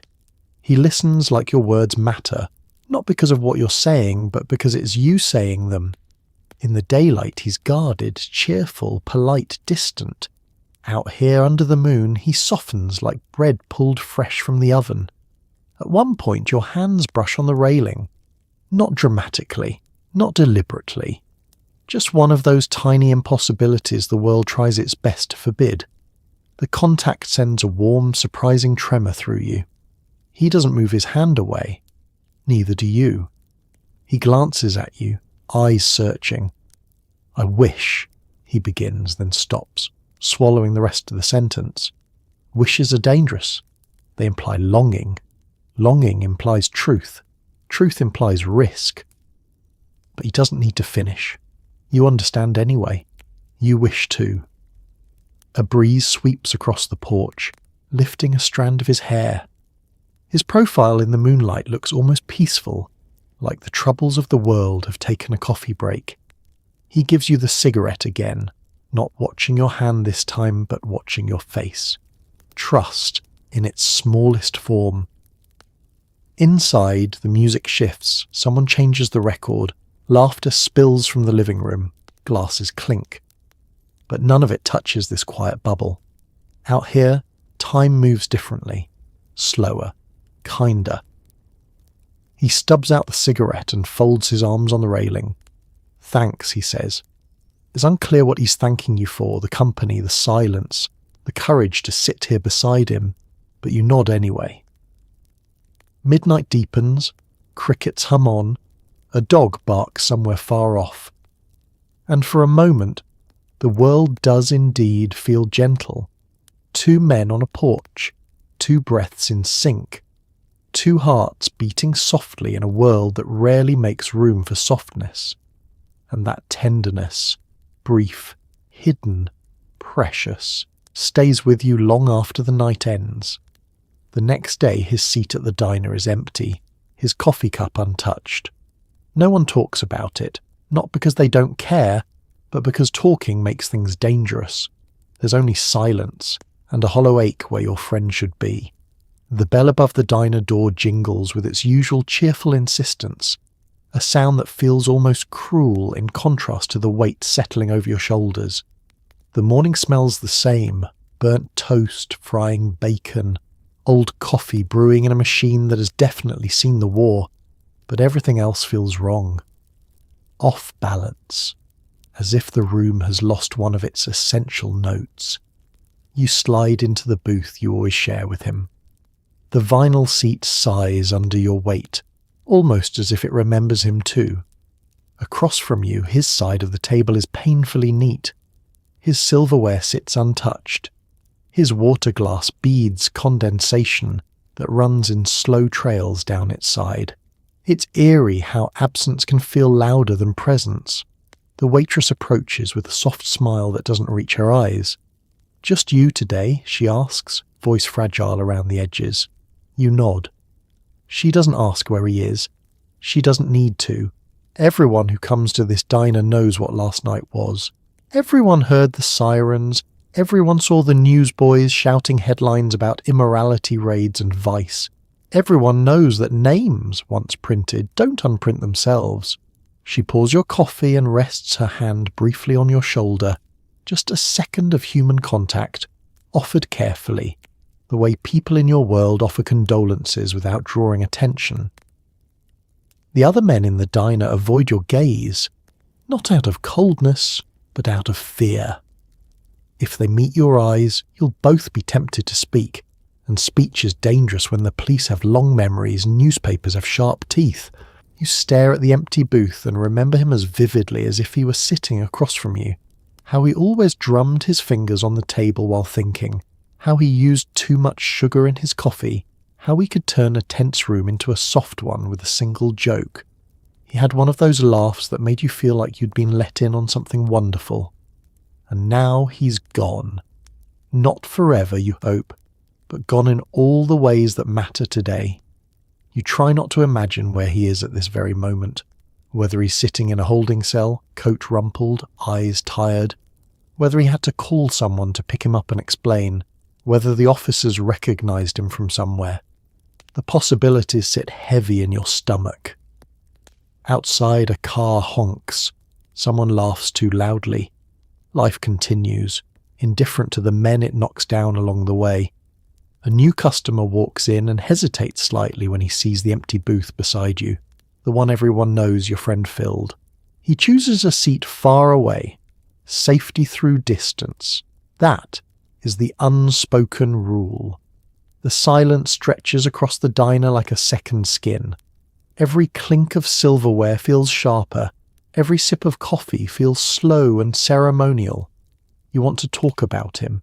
You want to say his name out loud, to claim him as someone who mattered, someone you cared about. But the world has placed barbed wire around grief, and touching it hurts more than staying quiet. Your friend's absence is not just personal, it's communal. Everyone here has lost someone to a raid, a friend, a brother, a lover, a piece of themselves. The silence is not apathy, it's armour. Eventually, you place enough bills on the table to cover both your meal and the phantom one across from you. It's a tiny rebellion, a way to honour him when speaking would put others at risk. As you stand to leave, the waitress catches your arm. "He'll be all right," she whispers, though neither of you knows if it's true. Outside, the morning sun is brighter than you want it to be. You tighten your coat, stepping back into a world where loss comes quietly, wrapped in police lights and newspaper ink. You walk away carrying the hollow space he left, heavy, invisible, and painfully shared. Someone slips you a folded sheet of paper, the kind printed secretly in a basement on a typewriter. Inside are coded meeting times, community resources, whispered hope. It feels like holding a fragment of a future where you might not have to hide at all. It happens so fast you almost miss it. One moment you're leaning against the bar, pretending to be deeply invested in the jukebox's inconsistent relationship with jazz tempo. The next, a man brushing past you presses something into your hand with the speed and subtlety of a magician. You look down. A small, creased paper, folded tight. No words on the outside. A bar this discreet is either dangerous, life-changing, or both. You slip it into your jacket without opening it, aware of how exposed you suddenly feel. Your heartbeat shifts gears, no longer anxious but anticipatory. The thrill of being trusted blends with the terror of being caught. When you finally step outside, you find a quiet spot beneath a flickering street lamp. The moon hangs low, like it's leaning in to listen. You unfold the paper with careful fingers, its texture rough and grainy from cheap ink and cheaper pulp. The typewritten letters waver slightly on the page, each stamped imperfectly, evidence of a machine that has been overworked by careful, trembling hands. At first glance, it looks like nonsense, vague phrases, half-sentences, a list of locations that mean nothing to anyone who doesn't know how to read between the lines. Sunday service, 3 candles lit. Bridge club meets every other Thursday. Laundry day, whites, colours, and everything in between. To the untrained eye, it sounds like household chores and hobbies, but to you, it's a map, a directory, a whispered invitation to a world both forbidden and fiercely alive. You scan the section labelled Resources. There's no mention of gay, of course, no words that could land someone in jail. Instead, you see references to friendly doctors, listening ears, safe rooms, quiet churches with soft doors. You read between every line, realizing these are breadcrumbs scattered across the city, tiny points of safety in a world built on shadows. A slow warmth seeps into your chest.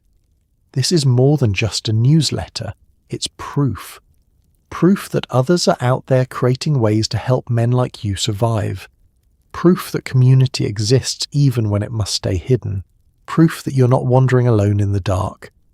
You imagine the people behind it, hunched over a basement typewriter late at night, whispering ideas, arguing softly, passing pages through trusted hands.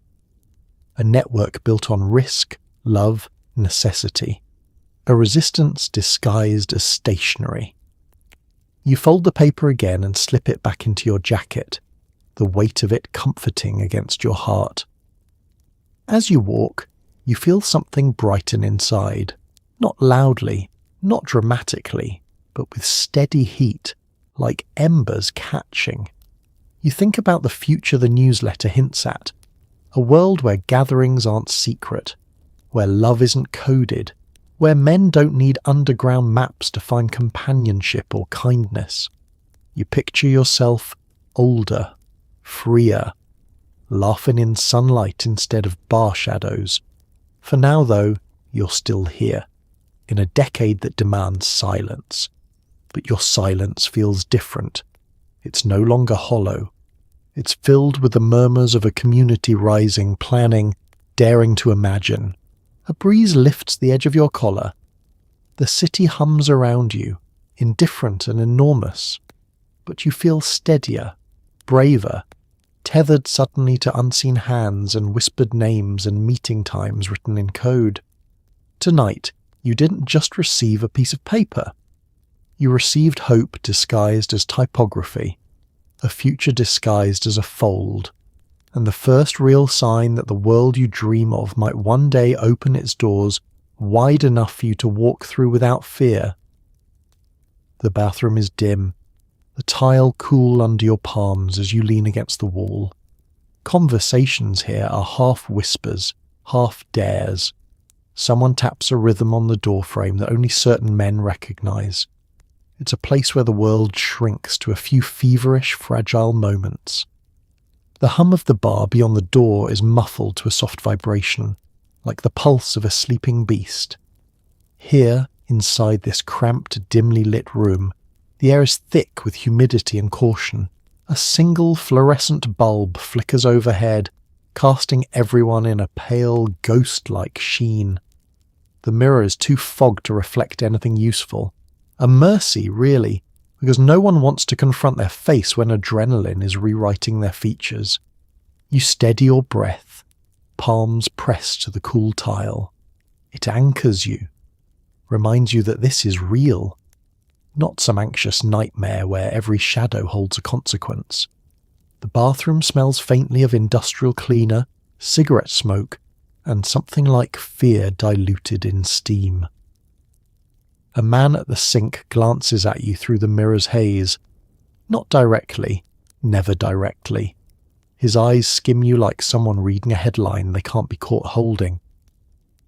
You give a subtle nod, the briefest nod, less a greeting and more a confirmation that you speak the same unspoken language. Someone shifts in the far stall. A shoe scrapes. A cough echoes softly. Every sound here is magnified, carrying its own coded meaning. You've learned to translate them. The nervous shuffle of someone checking if the room is safe, the confident tap of a man who knows exactly what he wants, the sudden silence when a stranger enters. Tonight, there's a rhythm in the air, one you've heard only in rooms like this. A syncopated tapping on the metal doorframe. 3 beats, pause, 2 beats. It's subtle, but unmistakable. An ancient Morse code for men who've had to turn desire into geometry and safety into mathematics. Your breath catches. Someone heard the rhythm. Someone responded. The bathroom door creaks open, and a man in a dark coat steps inside. He surveys the room with the careful ease of someone who has done this before. You feel your spine straighten instinctively, unsure whether to look down or look away or hold perfectly still. This dance is delicate. One wrong step can unravel everything. He washes his hands slowly, deliberately. His reflection in the mirror is a blur softened by condensation. You notice the way he stands, shoulders relaxed, posture neutral, leaving just enough ambiguity for interpretation. He meets your gaze for the briefest moment. There's something there. Recognition, maybe. Or intention. He moves to the paper towel dispenser, pulling one with a soft rustle. "Quiet night," he murmurs, his voice low enough to disappear if anyone else were listening. You swallow, answering equally softly. Quiet enough. In any other room, that exchange would be meaningless. Here, it's practically a sonnet. He gives the faintest smile before tossing the towel away. Another man enters, loud footsteps, heavy breathing. Immediately the atmosphere shifts, conversations evaporate, eyes drop. The room folds back into safety mode. Your heart hammers against your ribs. The newcomer glances around, confused by the sudden stillness. He's here for the bathroom, not the subtext. But still, everyone waits for him to finish and leave. When he does, air returns to the space like a long-held breath released. The man in the dark coat nods at you one more time before slipping out the door, disappearing back into the noisy world where eye contact must be rationed, and touch is a risk measured in heartbeats. You linger a moment longer, letting the tiles cool your palms again. Rooms like this aren't glamorous. They aren't romantic, but they're real, necessary. They're where secrets circulate like lifelines, where men trade fragments of courage, longing and recognition in seconds that pass too quickly. When you finally step out into the bar again, The noise rushes at you, but you carry something with you. A quiet spark. A reminder of the fragile constellation of men navigating this decade in coded rhythms. A secret traded, a moment shared, a breath held in the dark. Sometimes that's enough to keep going. A man walks past, pauses, glances at your pocket. A smile flickers, small, knowing, electric. He doesn't say a word. He doesn't need to. The entire purpose of the code has just unfolded in 3 seconds flat. You don't move at first. You barely breathe. It feels like the air around you has thickened, like the whole room has shifted its weight onto the moment hanging between you and him. There's no music swelling, no dramatic spotlight, just the soft shuffle of shoes on wooden floorboards and the quiet realization that someone has understood the message you've been too afraid to say aloud. The man doesn't linger. He keeps walking, as casually as if he's just heading toward the bar. But something in his pace changes, slows by a fraction, as if he's leaving just enough space for you to follow if you choose to. His glance was brief but unmistakably intentional. That tiny smile, it wasn't politeness, it was fluency. He read your pocket like a sentence. He answered it with punctuation. Your pulse flutters like a trapped moth. You check your surroundings, scanning the room with the caution that has become second nature. A straight couple laughs loudly near the jukebox.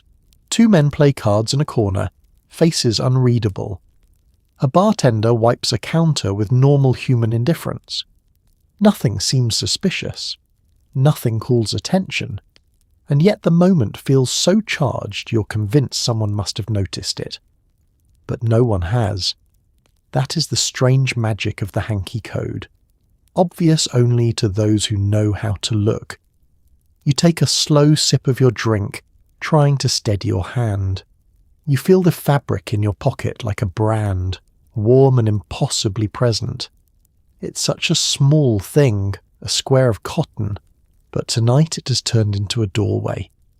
You stare at the colour peeking out, and for the first time, you feel its purpose settle into your bones. You wore it hoping someone might see you. Someone did.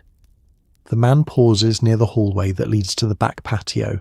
He's leaning casually against a wall, pretending to examine a framed picture of the bar from years ago. His stance is relaxed but purposeful. A quiet invitation wrapped in plausible deniability. Your mind reels. Should you follow him? Should you stay put? Is this smart? Safe?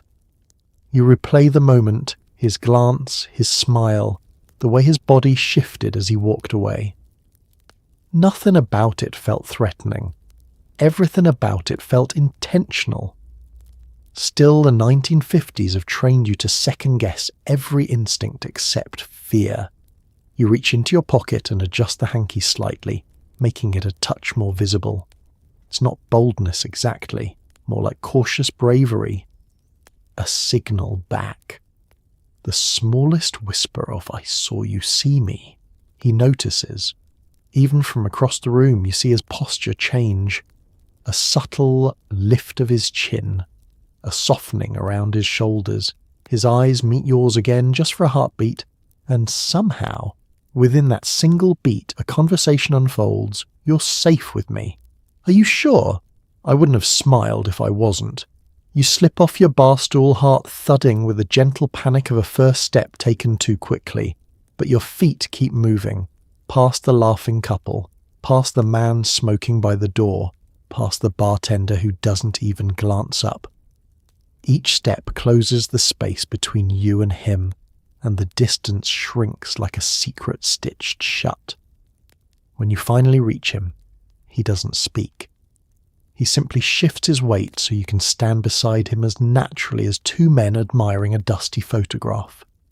Your shoulder brushes his, not enough to draw attention, just enough to say, "I'm here." He leans in slightly, just a fraction, and murmurs, "Thought that was your colour." The words are nothing, and everything. Your laugh is small, shaky, real. You recognized it. "Hard not to," he whispers. "You wear it like you mean it." The silence afterward is comfortable, soft, warm, full of possibility. You stand together for another moment, breathing the same dim light, sharing a secret in plain sight. For the first time, you understand the brilliance of the code. It turns strangers into allies, fear into connection, a fabric square into a lifeline. Tonight, your hanky was seen, and more importantly, so were you. A flashlight beam sweeps across your shoes, your breath, your guilt. You freeze, waiting for the worst, trying to look innocent while every muscle in your body screams run. Tonight, luck stays on your side, but only barely. It happens in the time it takes for your lungs to forget how to function.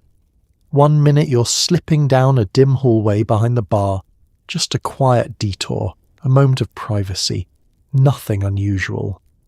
The next, heavy boots thunder against tile, and the unmistakable crackle of a police radio fills the air. Suddenly the walls feel too close, the hall too narrow, the world too small for the trouble you might be in. You press yourself against the cold plaster, forcing your breath to steady. But your pulse? Completely uncooperative. It slams against your ribs like it's trying to knock itself loose. You swear you can feel it in your earlobes, your elbows, your teeth. Your heartbeat has become a full-body experience. The flashlight beam sweeps near again, slow, predatory, methodical. You stare straight ahead as though you've been cast in stone. A statue of a man doing absolutely nothing suspicious, thank you very much. You attempt to arrange your features into an expression of mild boredom, not fear. Fear is incriminating, so you settle for something closer to, "Ah, yes, I am simply existing here, officer. Very normal of me." The officer's footsteps stop, very close, too close. You feel the heat of his presence before you see him. The flashlight hovers near your legs, illuminating the part of you most likely to betray your secrets, your trembling knees. You tighten them, praying they will behave. They do not. Your knees wobble with their own trembling agenda. You prepare for the worst, an interrogation, a rough hand on your shoulder, a question you can't answer safely. In your mind, you rehearse every possible excuse. I'm lost. I'm looking for the bathroom. I love dim hallways. They soothe me. None of them sound convincing. You catch a glimpse of your own shoe in the beam. It looks oddly guilty for a shoe. You want to whisper, "Look natural," but you resist the urge. Then, just as suddenly as the beam found you, it moves away. The flashlight drifts down the hall, followed by the officer's slow, deliberate steps. He mutters something into his radio, words you can't make out, words you hope are not about you, and continues on. You wait, because you must, because only fools move too soon. When the footsteps fade, you let out a breath so long and shaky it feels like it's been stored in your body for months. The tension drips from you in slow, reluctant waves, but your heart is not done with its theatrics. It continues pounding wildly, proving once again that the human body is capable of speeds normally reserved for hummingbirds. You wipe your palms on your trousers. They're damp, even your nerves are sweating. Behind you, someone emerges from the shadows, a man you saw earlier in the bar, equally pale and shaken. He presses a finger to his lips. No words, none needed. You share a glance, steeped in mutual terror and mutual understanding, the kind of bond forged only through shared near disaster. He whispers, "That was close." You nod. Close is an understatement. It was microscopic. A brush with disaster so intimate it practically kissed your forehead. You both slip back toward the main room, moving with the careful, deliberate pace of men who know how to survive by appearing unremarkable. The bar's warm noise washes over you like a tide, swallowing the fear that still clings to your throat. Music resumes, Glasses clink. Conversations fill the air again. And somehow, miraculously, you blend back in. Later, when you're finally alone, you marvel at how quickly danger can unravel a man and how quickly he must stitch himself back together. It's a strange talent of your world, patching fear with composure, stitching terror with silence. Tonight, luck stayed on your side, but only barely. You meet at a diner across town where no one knows either of you. The conversation is gentle, your smiles shy. You talk about the weather, movies, safe topics, but underneath is a truth neither of you dares say aloud. This is a date, even if the world insists it isn't. The diner feels like neutral territory, the Switzerland of clandestine romance. Its neon sign buzzes faintly overhead, flickering just enough to remind you that electricity is trying its best but not always succeeding.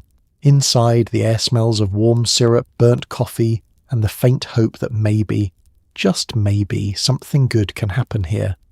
You slide into the booth opposite him, pretending the vinyl squeak wasn't embarrassingly loud. He smiles. Not the cautious street smile he uses in public, but a real one. Soft, warm, with the corners curving like he's discovering a reason to stay a little longer.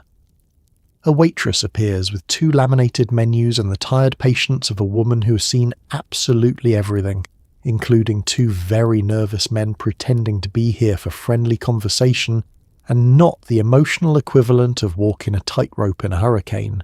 You order coffee, he orders coffee. You both pretend that's a normal, casual, not at all romantic choice, even though you both hate diner coffee and always have. But ordering anything too indulgent, pie, milkshakes, breakfast for dinner, feels dangerously close to admitting this is special. Your conversation begins with weather reports. This is mandatory protocol. The conversational warm-up that buys you time before dipping your toes into anything meaningful. He mentions that it's been unseasonably cold. You agree with enthusiastic sincerity because talking about temperatures feels far safer than talking about feelings. But gradually the ice thaws. The conversation melts from weather into movies, harmless, safe movies, the kind filled with heterosexual plotlines and musical numbers choreographed by closeted geniuses. You mention a scene you liked. He laughs and says he loved the same one. The sound of his laugh stretches across the table and wraps around your spine, warm and startling. Your coffees arrive. They taste like regret. You drink them anyway, because your hands need something to do. As the minutes pass, your smiles become less shy and more conspiratorial. You begin to relax into the rhythm of his voice, not the polite nodding of co-workers or acquaintances, but the attentive stillness of someone who cares about the small details that make you you. And when you ask about his life, he gives answers that feel carefully chosen, not because he's withholding, but because privacy is survival and vulnerability is currency. Between sentences, your eyes linger just a bit too long on each other. Not dangerously long, but long enough to acknowledge the reality below the surface. It's like having a conversation on 2 frequencies at once, one above the table, one below it. Your foot brushes his accidentally, or maybe not. The diner's tables are tiny. Accidental contact is unavoidable, and also, if you're honest, quietly thrilling. You both pretend not to notice, which is its own kind of noticing. At one point, the waitress returns to refill your cups, and you both straighten up so quickly it's a miracle the table doesn't flip. She raises an eyebrow, sensing something she won't name, then walks away with the knowing patience of a woman who has learned when not to interfere. The night inches forward gently. You linger over your empty cups, neither wanting to be the one who ends this fragile, beautiful, ordinary, not ordinary moment. Eventually he checks his watch, not to leave, but to acknowledge that leaving will have to happen eventually. You stand outside together, both looking anywhere but at each other. The street is quiet. The cold pinches your cheeks. He shoves his hands into his coat pockets, swaying slightly, like he's waiting for a sign you're too afraid to give. "Thank you," he says softly, "for tonight." There are 100 things you want to say. You choose the safest one. Me too. You walk in opposite directions, both of you glancing back once, just once, to make sure the other is still there. It wasn't a date, technically, not legally, not socially, not in any way the world would acknowledge. But in every way that mattered, it was the first real one you ever had. You stand in a dim bar or a softly lit kitchen or a quiet park, anywhere but a closet, and suddenly see it. Community. Men laughing softly, supporting each other, surviving together. You came into the night feeling like the only one. You end it knowing there were always more of you than the world wanted to admit. It's a strange sensation at first. You've grown so used to scanning rooms for danger that you've forgotten what it feels like to scan them for possibility. But tonight, something shifts. Maybe it's the way a man pats another's back with unspoken affection. Maybe it's the sound of laughter that isn't tight or cautious, but warm, real, belly-deep laughter, the kind that can't be forged. Maybe it's the way the lights glow softer than usual, turning every face into a gentle portrait instead of a potential threat. Whatever it is, you feel something inside you loosen. Not break, not burst, just loosen. You stand near the edge of the room, a bar, a kitchen, a shadowed porch, watching small, tender moments unfold like secret constellations. A hand resting briefly on a shoulder, someone whispering a joke too private for the world outside, a man in the corner tuning a guitar, humming a tune that feels older than fear. None of these things would catch anyone's attention in a straight world, but in your world, this hidden, underground world built from risk and resilience, they feel monumental. You realize, with a slow, blooming ache, that you're not just witnessing a gathering, you're witnessing survival, collective survival, a fragile, powerful ecosystem built on glances, coded gestures, whispered warnings, and quiet nights where men choose to be brave together. You see the older gentleman sitting at the kitchen table, stirring his tea with hands that have lived through decades of raids and rumours. You see the younger man beside him, listening as if learning a language passed down from elders. You see two lovers standing close, not touching, but close enough to read entire conversations in the space between them. This isn't just a group. It's history breathing. It's resistance made ordinary. It's joy dressed in plain clothes. You move deeper into the room, navigating round half-empty glasses and shoes kicked off under chairs. Someone squeezes your shoulder as you pass. Not flirtatious, not suggestive, just grounding. You feel your throat tighten unexpectedly. How long has it been since someone touched you without fear? A man offers you a drink from a mismatched cup. "First time here?" he asks, not unkindly. You nod. He smiles the kind of smile that knows exactly what that means, the kind that has welcomed dozens of first-timers before you. Without prompting, he gestures around the room. "They're all like you," he says softly. "Different lives, same story." His words settle into your chest like warmth, spreading from the inside out. You glance around again, seeing not just individuals, but finally connection. The invisible threads tying everyone together. The quiet strength woven through shared hardship. The resilience humming beneath the surface of their laughter. And it hits you. The realization arrives not as a shout, but as a whisper. You are never alone. Not truly. Not for a single moment. The world outside wants you to feel isolated, wants you to shrink, to hush your longing, to believe that you're a rare aberration meant to be tolerated or feared. But here, In this dim room, surrounded by men who understand every fear you've choked down and every hope you've carefully rationed, you see the truth. There are more of you than the world ever allowed itself to see. Someone tells a funny story about a bad date. Someone else sighs dramatically and claims it doesn't count as a date if the man forgets your name. There's laughter, gentle teasing, familiar comfort. The kind that grows only where people feel safe enough to be themselves, even if only for a night. You lean against the doorframe, smiling into your drink, letting the sounds wash over you like a warm tide. The loneliness that once pressed so tightly against your ribs begins to loosen, dissolving into something almost like peace. You arrive tonight believing you are an island. You leave knowing you are part of a shoreline, vast, hidden, and beautifully alive.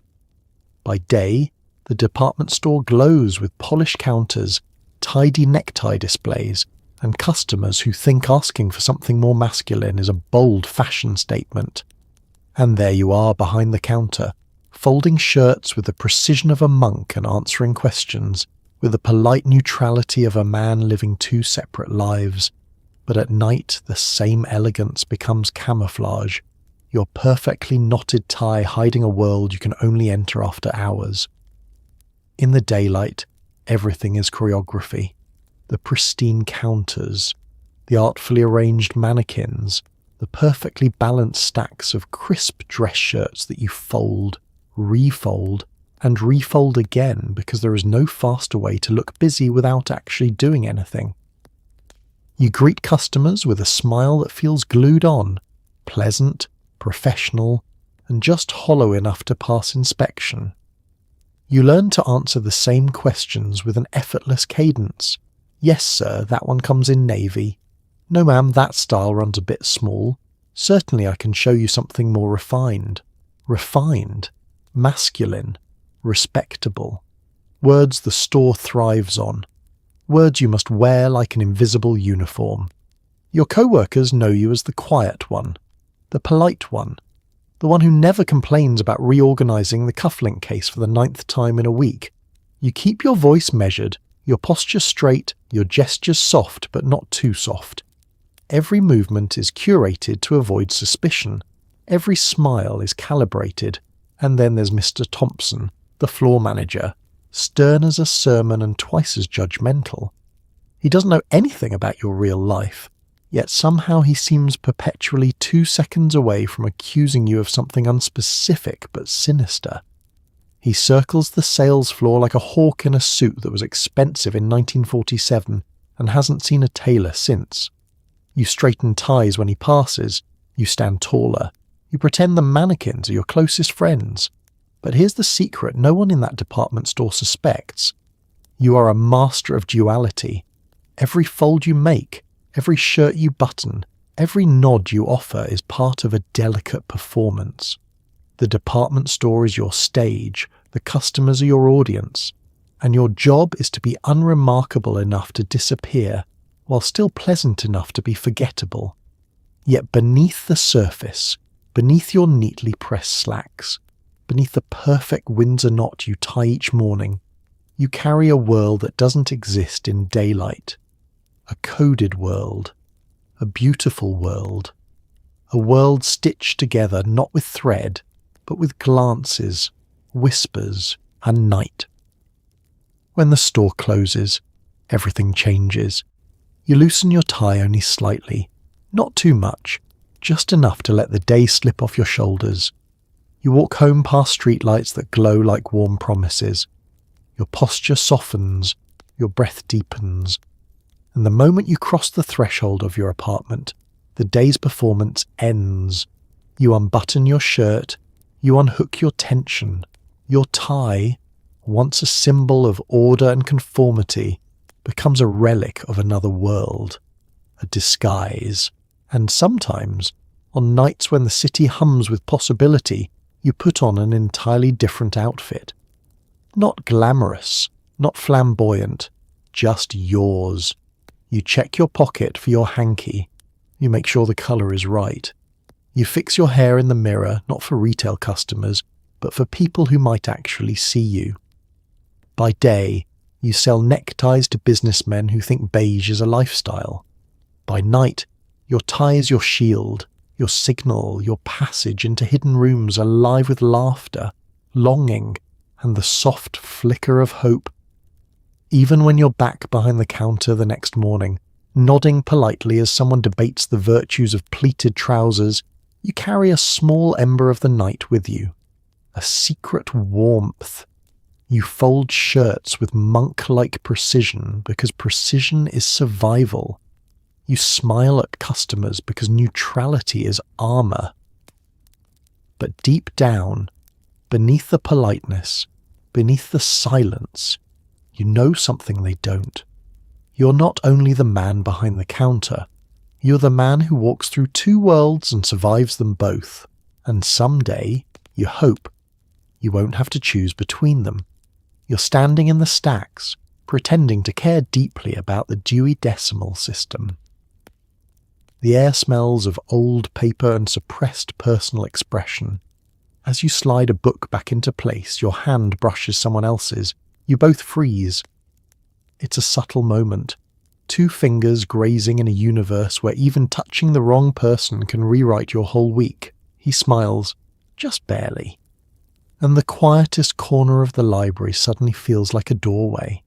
The library is the safest unsafe place you know.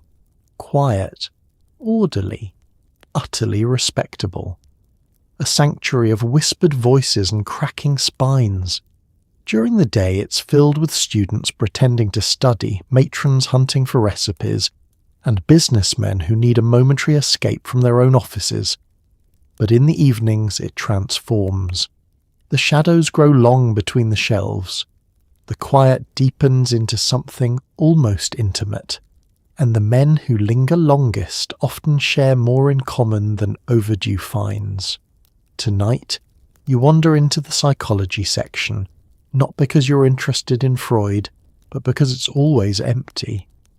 You run your fingers over book spines, absorbing the texture, the dust, the history worn into them. You hear the distant shuffle of a librarian shelving returns, the occasional whisper of turned pages. Everything here sounds like someone exhaling after holding their breath for too long. You slide a book into its place, and that's when it happens. Fingers against fingers. Soft, accidental, charged like static. Your eyes snap up. His eyes meet yours.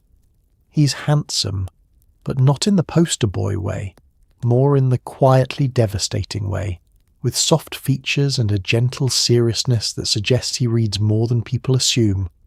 His hair is slightly mussed, like he's been running his hand through it while debating something profound or just trying to stay awake. You both freeze, caught in a suspended moment that feels too big for such a small gesture. You can almost hear the library holding its breath. He's the first to break the stillness. A tiny smile, barely a crescent, appears on his lips. The kind of smile that says, understands. Men like you always understands. Men like you always understand the difference between a polite smile and a tremor of recognition. He shifts his weight, tucking a book under his arm. Sorry, he whispers. His voice is low, careful, but there's a softness in it that wraps around you like a wool coat. Didn't see you there. You whisper back, it's all right. Though your heartbeat is thrashing like it's trying to check itself out of your ribcage without a library card. He glances toward the aisle entrance, checks for librarians, checks for anyone who might misinterpret or worse, correctly interpret. Safety is always step one. Then he steps a little closer, not enough to touch again, but enough to make you feel the possibility of it. What are you looking for? He asks. You look down at the book in your hand. Something about ancient myths. You have no idea why you picked it up. Just browsing, you say. He smiles again. Me too. It's a lie. No one in this section is ever just browsing. The quiet corner of the library is the 1950s equivalent of walking into a room and flipping your hanky out for the world to see. It's a soft neon sign for men who need silence to feel brave. Your hands hover near the shelves, pretending to search, pretending everything is normal. But the tension between you is palpable, warm, unspoken. The library's stillness amplifies it, like the walls themselves have become conspirators. He tilts a book toward you, an innocuous title hiding a folded scrap of paper sticking out slightly from the pages. A bookmark, maybe, or something else. Your breath hitches. He murmurs, "If you're around next week the same time," he doesn't finish the sentence. He doesn't need to. Neither of you can afford full sentences. You nod. He nods back. Then, with a final hesitant smile, he slips out of the aisle, footsteps soft and steady, leaving you alone among mythologies and metaphors. The quietest corner of the library feels different now, warmer, deeper, full of a possibility so delicate it feels sacred. For the first time in a long while, the silence doesn't feel empty. It feels like an invitation. You gather with co-workers around the office water cooler where conversations are shallow, but the stakes feel astronomically high. Men joke about baseball and barbecues, safe topics for safe people, and you laugh along even though you don't care about sports and the last barbecue you attended was 90% lesbians. Yet one co-worker brushes past you a little too gently, lingers a moment too long. In a decade of rigid performance, even a single soft glance can feel like rebellion. The water cooler stands in the corner of the office like a monument to small talk, a plastic pillar of hydration and heteronormativity. Every morning at 10 a.m. sharp, a group of co-workers gathers there as though drawn by some ancient unspoken ritual. The conversation is always the same, circling predictable topics like flies orbiting a street lamp. "Did you see the game? Brought my famous ribs to the cookout. My wife's sister is visiting again. Lord help me." The laughter's loud, artificial, and oddly competitive. You participate just enough to avoid suspicion, nodding with the careful enthusiasm of someone trying to prove they definitely, absolutely know what a touchdown is. Your plastic cup fills with water that tastes vaguely like disappointment. You sip it anyway. Around you, the junior salesmen flirt badly with the stenographers in the next room, gossip about a secret engagement. The junior salesmen flirt badly with the receptionist. Everything feels normal, safe, performative. But under the surface, beneath the jokes and masculine posturing, there's a razor-thin line running through the conversation, a line you must balance on daily. One slip, one gesture too warm, one sentence too poetic, and suddenly you become the topic instead of the participant. And then it happens. He walks up behind you, your co-worker with the good hair and the even better silence. The man you've convinced yourself to ignore because acknowledging your attraction feels like playing catch with a live grenade. He brushes past you to reach for a paper cup. It's nothing, barely a movement. But his hand grazes your arm in a way that is too gentle to be accidental and too brief to be dangerous. A ghost of touch, a flicker of possibility. Your entire body reacts like it's been rung like a bell. You hold still.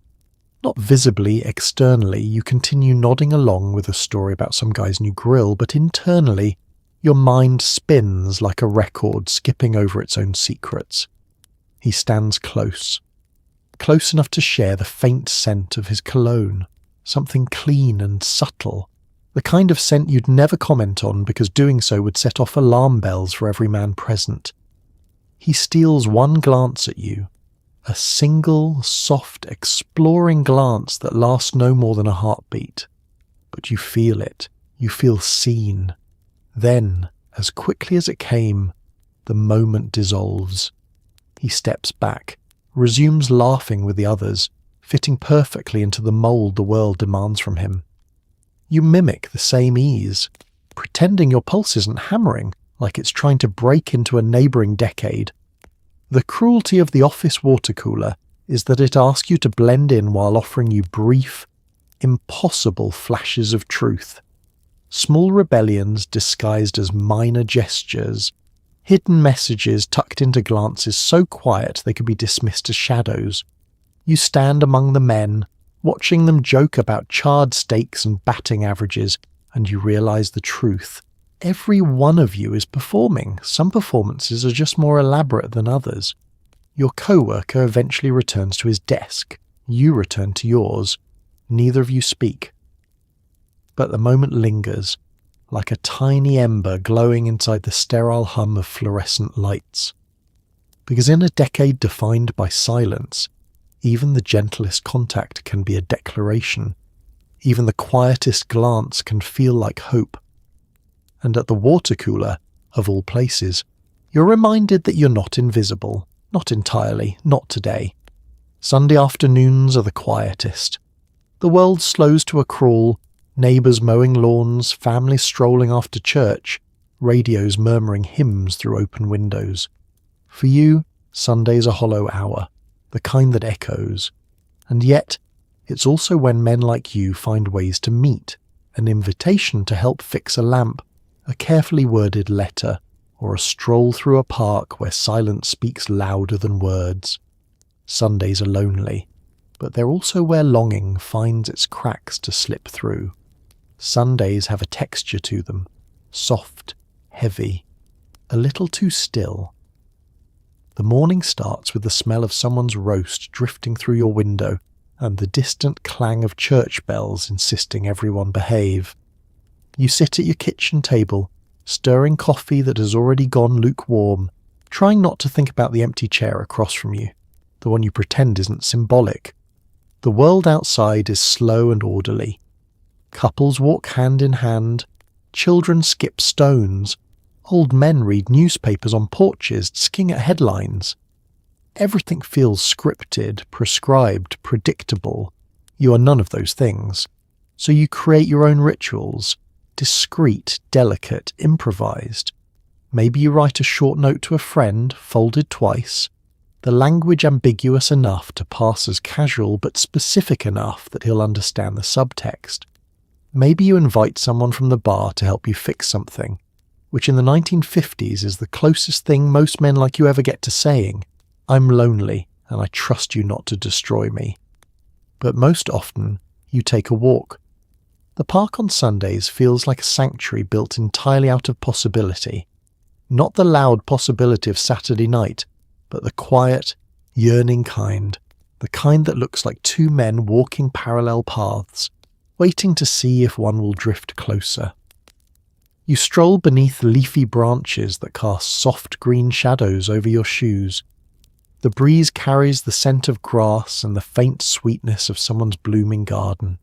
You pass a man sitting alone on a bench, pretending to read a book he's been stuck on the same page of for 15 minutes. He glances up quickly, cautiously, and your heart does that familiar somersault of recognition. Not a stranger. Not really. Just someone you haven't met yet. You keep walking, slowly, carefully, leaving space for him to follow if he wants. Sometimes he does. Sometimes he doesn't. Sometimes the ache of that uncertainty is enough to turn your bones to glass. But then there are Sundays like this one, the kind that start quietly and end with something unexpected. A soft clearing of a throat behind you, footsteps syncing with yours, a man in a fedora asking if you happen to know whether the park's fountain is working, which is a ridiculous question because the fountain is right in front of both of you. But you smile anyway, because you know the game, you know the dance. The conversation is gentle, meandering. Two men walking nowhere in particular, discussing things that don't matter, while avoiding the thing that matters most. The tension is not dangerous, just delicate, like handling something breakable and deeply precious. He tells you about his week. You tell him about yours. You both pretend this is just a coincidental stroll on a Sunday afternoon, even though both of you are fully aware of the choreography underway. Eventually you sit together on a bench, not too close, not too far. A breeze rustles the leaves overhead, and for a moment it feels like the world has softened just for the two of you. He laughs at something you say, really laughs, head tilted back a little, eyes crinkling, and you feel something shift inside you. A tiny fracture in your loneliness, letting in light. You don't touch, you don't dare, but the silence between you becomes full instead of empty, comforting instead of hollow. When he finally stands to leave, he hesitates, just for a heartbeat. "Same time next week?" he asks softly. Your smile is small, careful, but real. "Yes," you say. And as he walks away, you realise that Sundays will still be slow, still be quiet, still be tinged with loneliness, but they're no longer empty.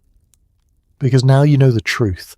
Longing always finds its way through the cracks, and sometimes, on a slow Sunday afternoon, it finds someone waiting on the other side.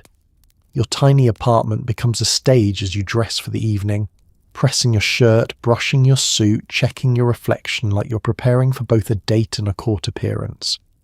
Music plays softly from your radio, something crooning and melancholy. You smooth your hair again, adjust your jacket, and take one last breath.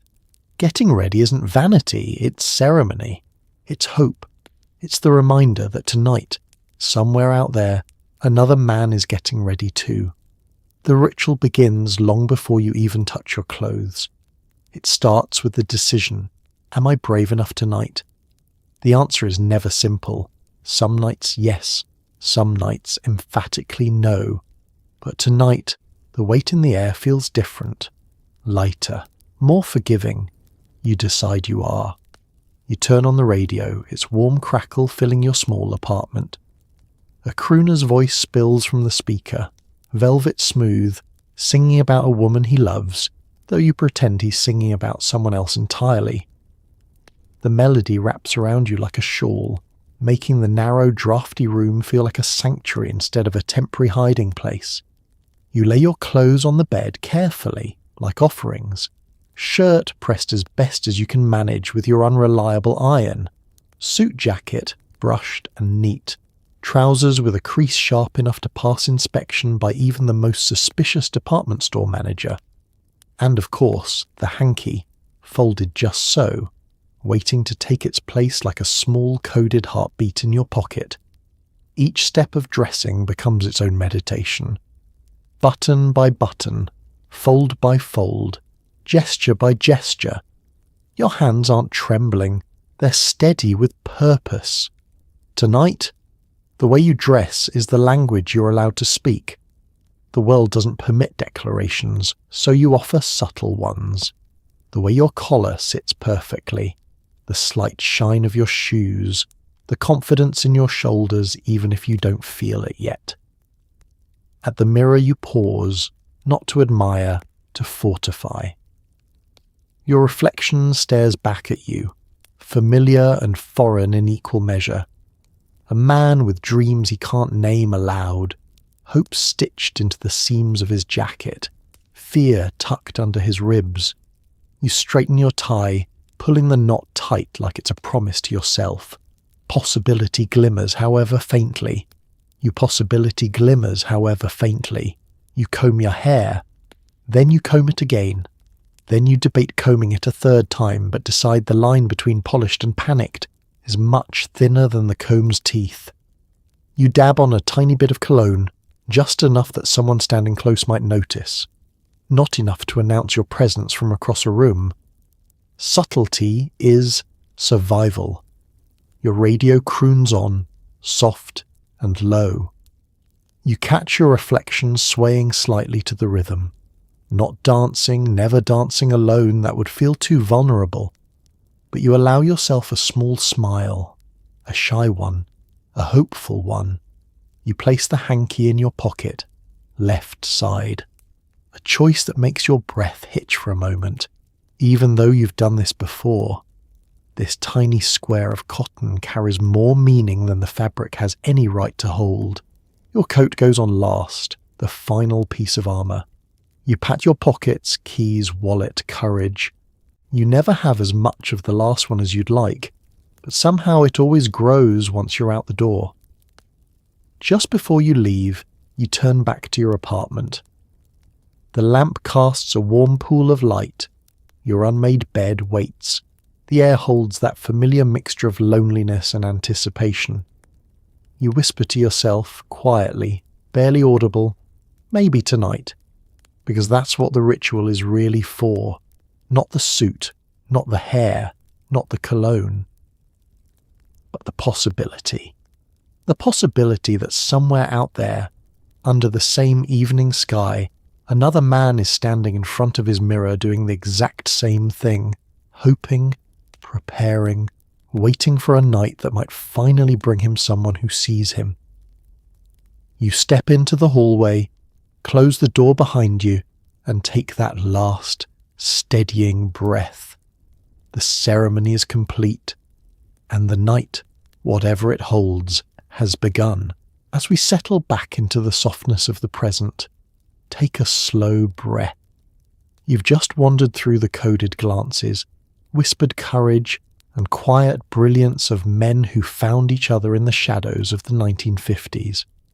Men who walked a tightrope every day, balancing longing with danger, hope with secrecy, and desire with a world determined not to understand them. And yet somehow they still carved out moments of connection. They still laughed. They still lived. They still loved. Tonight, you've traced the edges of their hidden language, the fold of a handkerchief, the glint of an eye, the courage of simply stepping into a bar where the wrong knock on the door could change everything. You've seen how fragile their lives were and how strong their hearts had to be. These men carried fear in their pockets right next to their Hankies, but they also carried each other, even if only in brief, quiet ways. So as you drift towards sleep, let their resilience settle gently around you. Remember that while they lived in a time colder than any winter, they kept finding warmth anyway. They created it in back porch conversations, in hushed laughter behind closed doors, in the bravery it took to look at another man for 1 second longer than society allowed, and maybe tonight whisper a small thank you, because their survival, their coded defiance, their stubborn joy, those are the threads that eventually wove into the world we live in now, a world with more light, more safety, more love, even if we still have a long way to go. History may be heavy, but it also teaches us something beautifully simple. People are stubborn, hopeful, and always reaching for connection even in the dark. Sleep well, Ray. Let the past fade softly, and let the warmth they created guide you gently into rest.